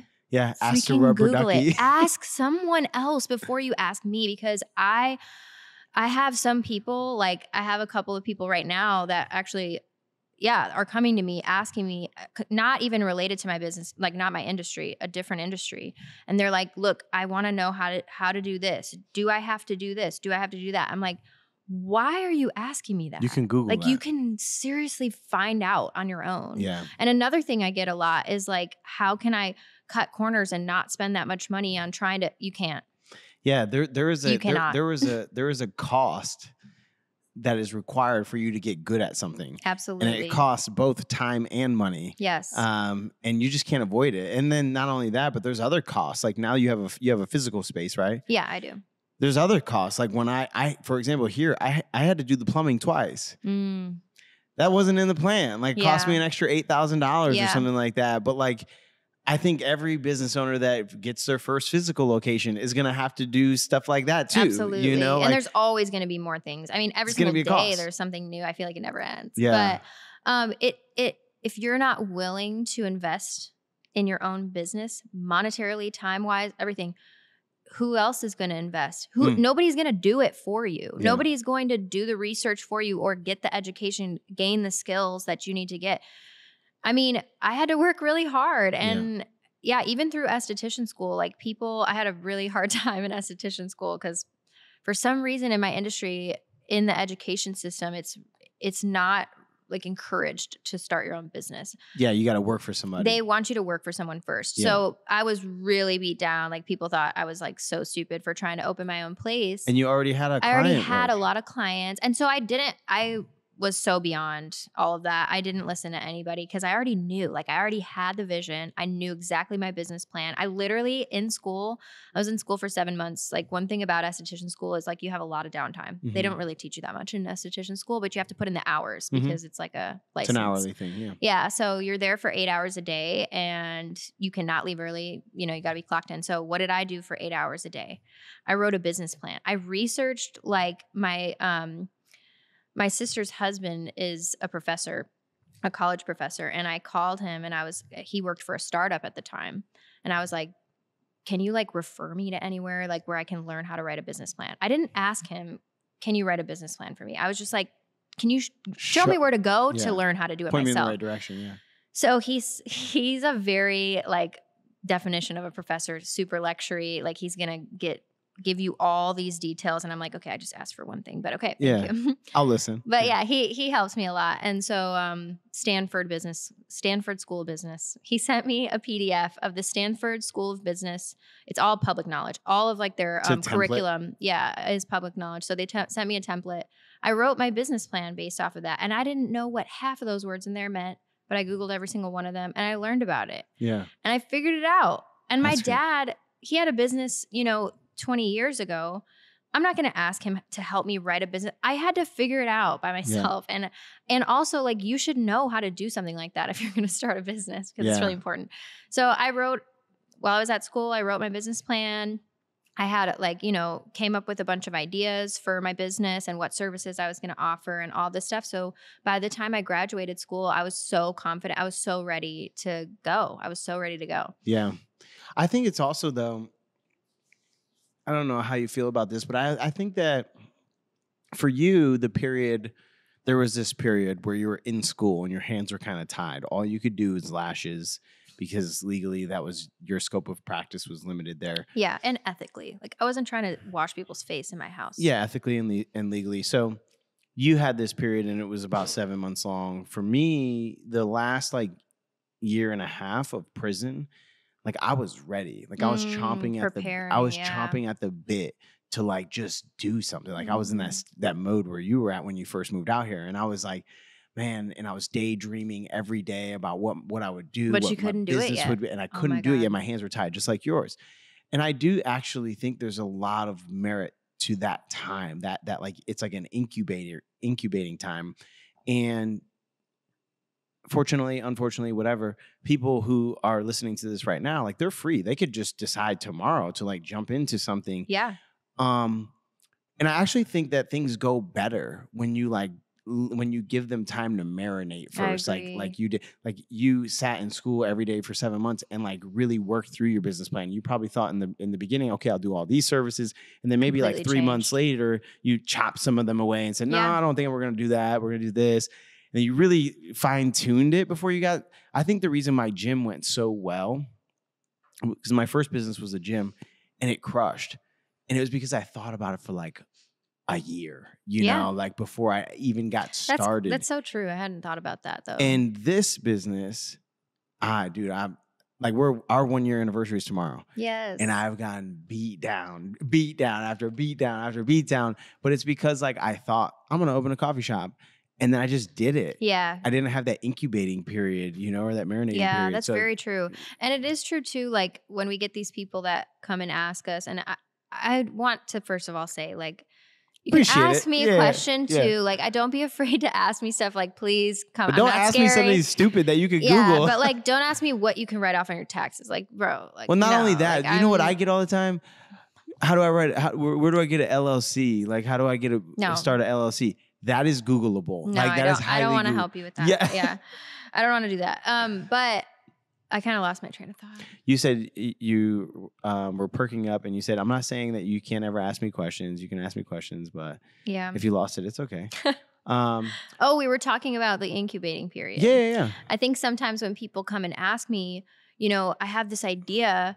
I think this would be a really good idea. And maybe they're looking for like validation in that idea or something, but I think that they don't think about, okay, well, how are you going to actually make that happen? Mm-hmm. Like, that's the work, right? Like you said, anybody can have a really great idea. My mom like jokes about it all the time. Like, she's like, that's a business idea. Like, she always like makes that comment. Yeah. And she's totally not serious. She like is not going to start a business, but she'll like joke about it. And everything is a business idea. But what are you going to do now? There's so what much skills are you going to gain? Yeah. What skill are you going to, that's my number one advice to people. What time are you investing in your education? Mm-hmm. It doesn't matter what industry you're in. You have to make yourself valuable. You have to make yourself valuable. You have to have a skill. You have to have some kind of knowledge. You have to have knowledge no matter what, because to be a business owner is one thing, and then to do your skill on top of that is a whole nother thing. So there's a lot of time that you have to put in. Yeah. Lau and I were having a conversation yesterday, and it's cool. It's really, I love Lau. I love her so much. Same. I love her too much. I don't get to see her enough. For real, I love her so much. And you know, sometimes we're at each other's throats like brother and sister or whatever, but you spend so much time together. Love her. Oh, I love her so much. And I hope that someday, you know, I learn everything that she has to offer and that I'm able to give her at least a fraction of the value that I've received from her being in my life. You know? But I wrote down all these things because I think, to your point that you're making right now, I wrote down a whole list. It was probably 20 things. It was like content creation, marketing, brand identity, brand strategy, you know, accounting, financial discretion, just so many skills that are required, or knowledge bases that are required to operate a business. And there's like sales and, you know, public speaking and leadership and management and just a list of all these things.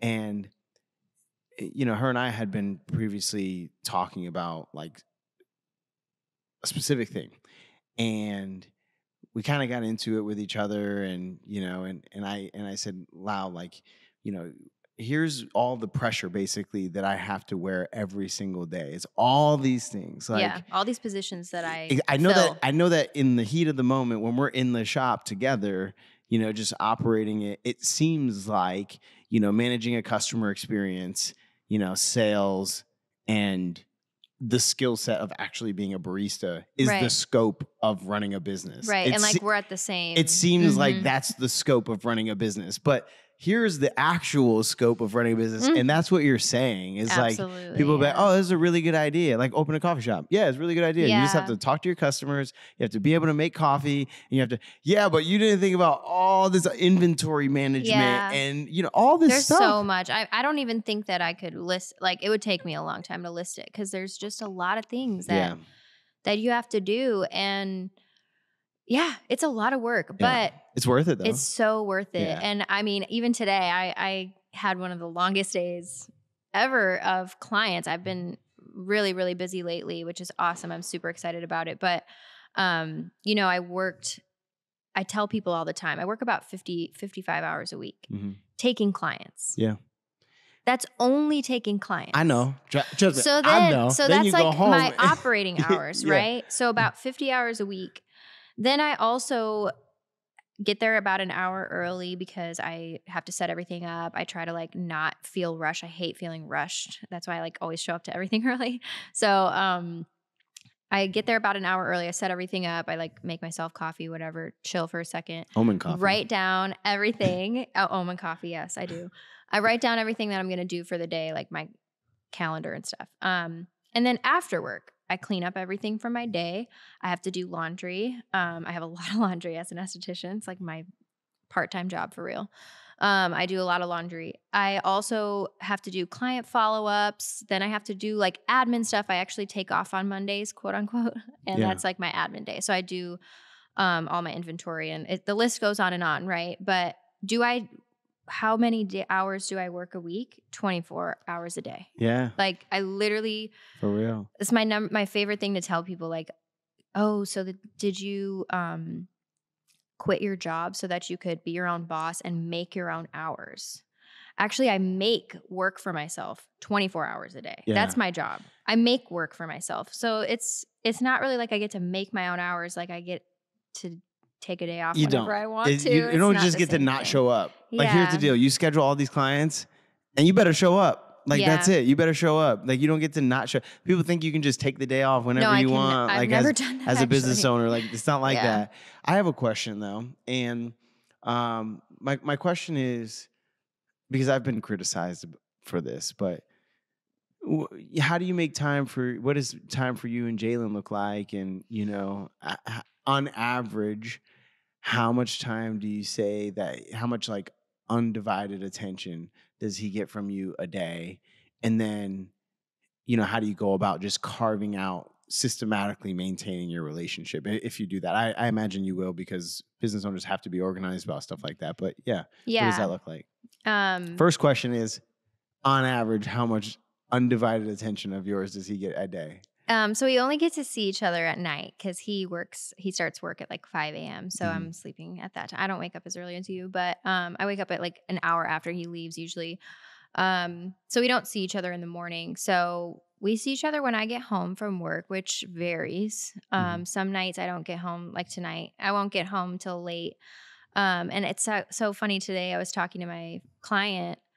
We were talking to each other like, what's your favorite part of the day? I don't know how this topic came up, but I told her actually one of my favorite parts of my day is cooking dinner. And I actually hate cooking. I don't enjoy cooking, but I just love making Jalen dinner. I make him dinner every night. I cook every single night, and I make him dinner every night because I just love loving him, and that's like how I do it. I make him a beautiful dinner, and we eat dinner together pretty much every night. Tonight we won't because it's late, so I asked him to get his own dinner. But almost every night during the week we eat dinner together, and we talk about our day. Sometimes we watch a movie. Most nights not though, because I'll fall asleep like immediately. But we do spend that time every single day because he gets off work early. So like 30 2 minutes. hours. Oh, 2 hours? Yeah, I stay up late. That's amazing. I mean, I get home from work usually like 6. So 6 to 8. I mean, I guess that includes while I'm cooking and doing laundry. So you're good about... I go to bed early. No, you're good about when you go home, you stop working? Oh, definitely, yeah. Oh, that's amazing. Yeah, actually, I don't know if it'll always be like that, but at this season in my life, I'm taking an insane amount of clients right now. And so one thing that I've learned through this business is that there are going to be times like this where I'm taking like an insane amount of clients and it's like a super crazy time. And it's So okay I to let have yourself do to more. give myself, I have to make sure that I rest. Okay. Because if I don't, I can't give my clients the best experience. I don't have a staff, so I can't give them the best possible experience. And that is like the basis of my business. I have is customer experience. So I have to give my clients the best experience every single day. And I can only do that if I'm like well rested. Yeah. Now I will say it's not easy because the things that need to be done never get done. Like they don't ever get done. So like it is hard. Like sometimes even today was hard for me because I was like, I can't stay an hour late at work and finish the stuff that I was going to do because I had to come here. So I'm going to have to go in 2 hours early tomorrow. You know, I have to make up for those times. Yeah. But during this crazy time. And you're up late right now. Yeah. And then you have to go in early tomorrow. But that's okay. Yeah. I mean, I was excited about it. But there are different seasons of my business. And so there are certain times where I am home. Like tomorrow, I work all day. I take clients on Saturdays.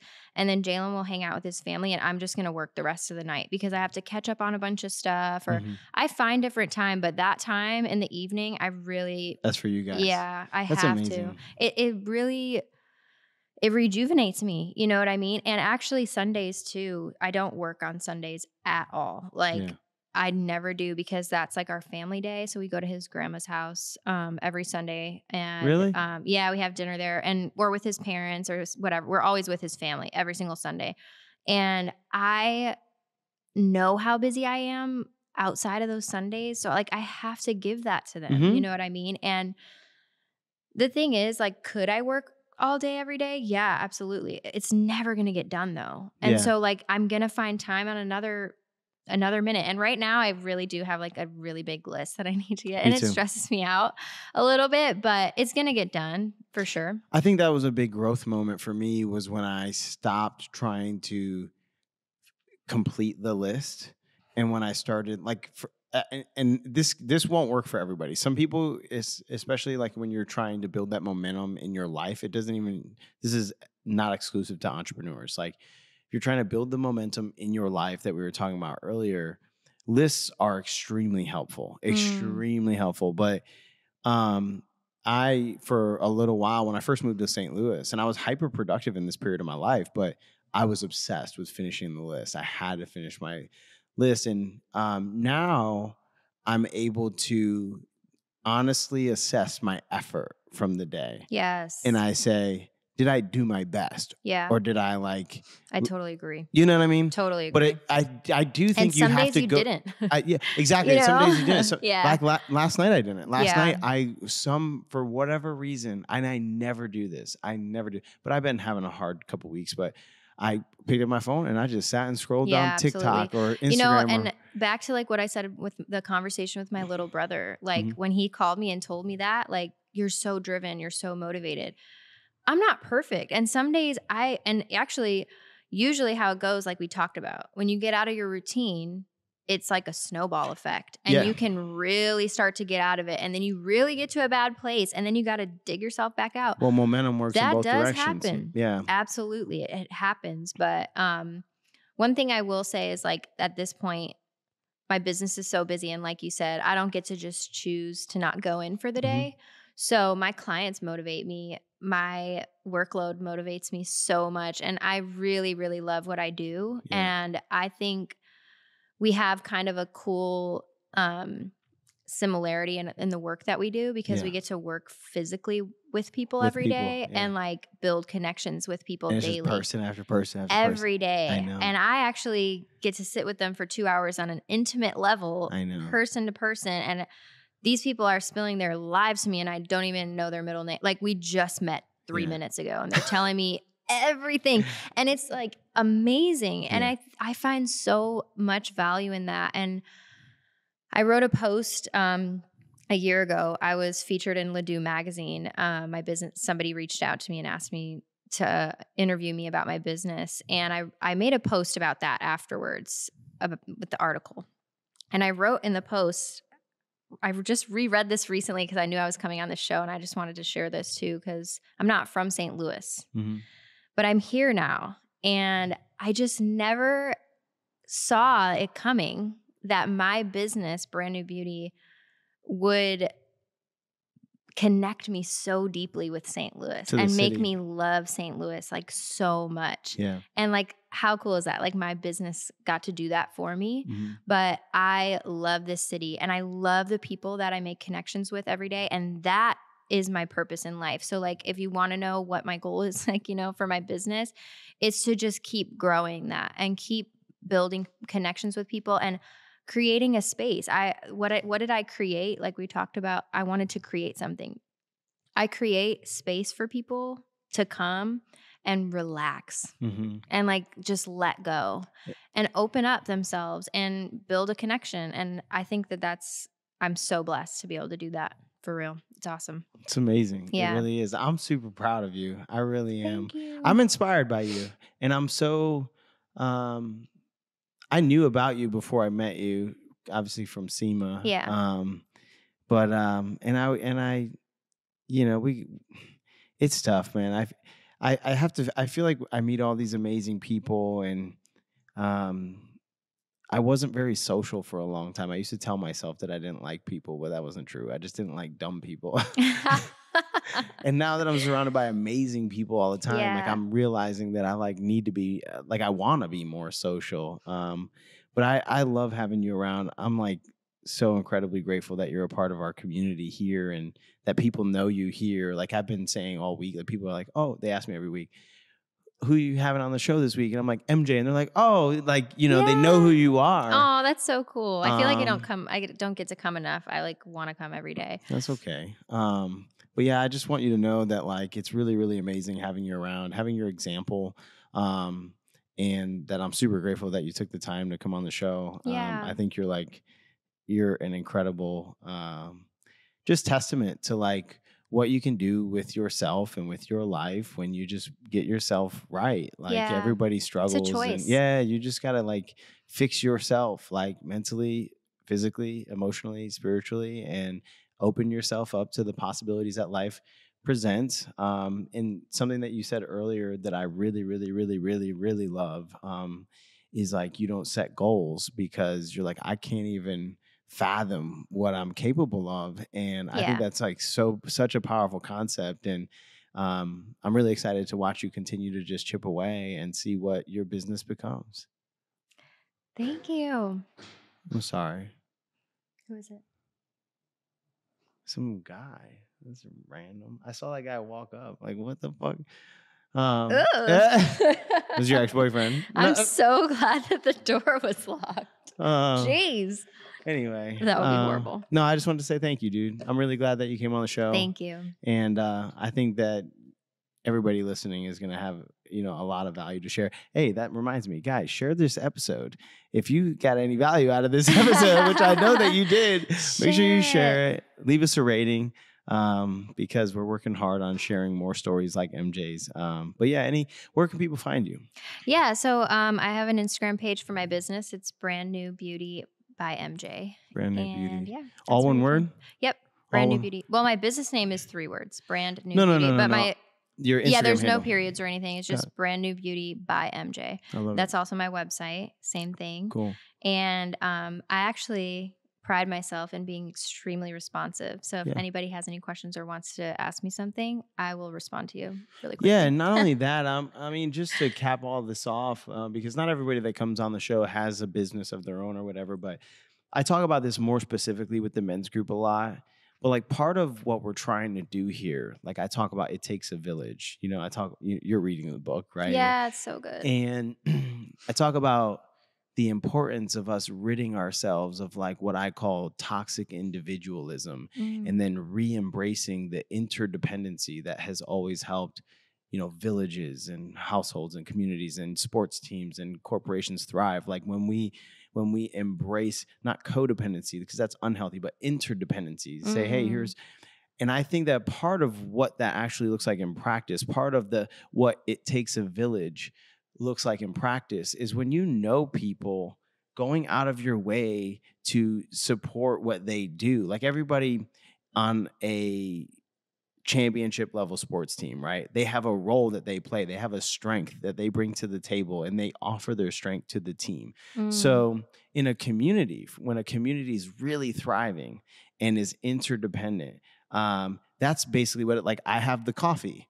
Like you have this service that you provide. And I know that there's women that listen and they just go to like, I was going to say something that could be interpreted as racist, but they just go down the street, you know, to the chain or something. Yeah, the whatever esthetician, and they get their whatever done. And I think it's really, really important. I think one of the most powerful things that we can do as individuals, like when I think about what can a singular person do to, you know, contribute to the positive change that we all want to see in the world and in our community specifically. I think that one of the most powerful things we can do is become more mindful consumers. Like when you know that there's Omen Coffee that is working really hard to invest in the city of St. Louis where you live, why would you go to Starbucks that's 2 miles down the road? Yeah. Because they're not contributing the same in a cultural way, but also even financially. They're pulling that money up and they're bringing it out to some other state where they pay their taxes and all this stuff, right? So same is true with everything. Like if you, like we have Jack here on the show, like I try to support somebody like New Age. We've talked about Rocky, who was a guest on the show. Like I try to support somebody from our community specifically every chance I get. Yeah. Because I know that those people are invested in the same. They have similar interests. Like their kids one day might go to the same schools that my kids go to. Like yes, they, totally. you know, they do the same thing for work and leisure that I do. They live here, so they're interested in making sure that St. Louis is the best place to live for everybody.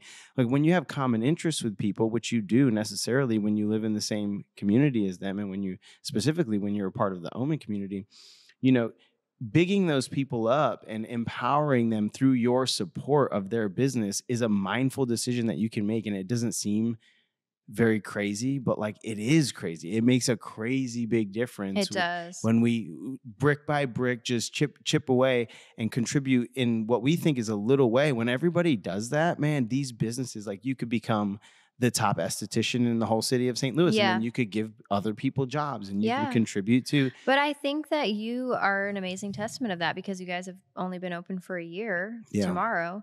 And I mean, it's very impactful and inspiring what you guys have already done, and specifically inspiring to me. And I see those decisions that you guys make by supporting local businesses. And it's so inspiring to me as a business owner and also as a consumer. And it's inspiring to me to be a better friend and a better community member. And I think, I mean, I tell everybody about you guys. I think it's a beautiful, beautiful thing. It's so much bigger than coffee, you know? Well, an example of what I'm talking about is like during that wellness event, you actually set up a booth. We had so many people. I say so many. Okay, to be less dramatic, we had probably 4 or 5 businesses reach out. Yeah, probably 5 businesses reach out that were health and wellness related businesses. It was a health and wellness related event that asked us, hey, can we set up a booth at your table? And I told them straight up, I said, hey, every business that is setting up at our event is either owned or operated by somebody who comes here on a regular basis. Oh, okay. And I know them on a first name basis. Like that is how you get it. You don't get to just come and tap into our community That's so crazy. From somewhere out of it. So every business, for real, and that was being honest, but that's what I mean about making mindful decisions to support people who are part. And now as a consumer, I have the opportunity to do that as a business owner, but as a consumer too. Like I don't go to Nordstrom anymore. I have a guy that owns a clothing store here in St. Louis, Webster Dry Goods. Same clothes, same price. Yeah. I don't go to him and be like, can I get a discount? Like I go and I buy the same clothes. Oh my gosh, yes. Okay, like totally agree. GIBIY. SEMA is a perfect example of that too. Yeah. Every single person that comes to me and they're like, yeah, I have a business. I need it. I need a website. Yep. I don't tell them, oh, go on Wix and build. No, I tell them, here, call SEMA. Me like too, totally. For real. And so as a consumer though, you have a consumer-based service. I just want to encourage all the women here, like First of all, MJ's excellent at what she does, but also just know that when you support people that you actually know, the ripple effect is much greater than you could even possibly imagine. So, absolutely. yeah. So I'm going to keep on pumping your tires as people come around and they listen to the show. I'm like, yeah, did you book an appointment yet? Did you book Go get those eyebrows done because them shits is looking crazy. Oh my God, no, I love it. But yeah, dude, thank you. Thank you so Thank much. All you. right. Let's wrap it up. Cool.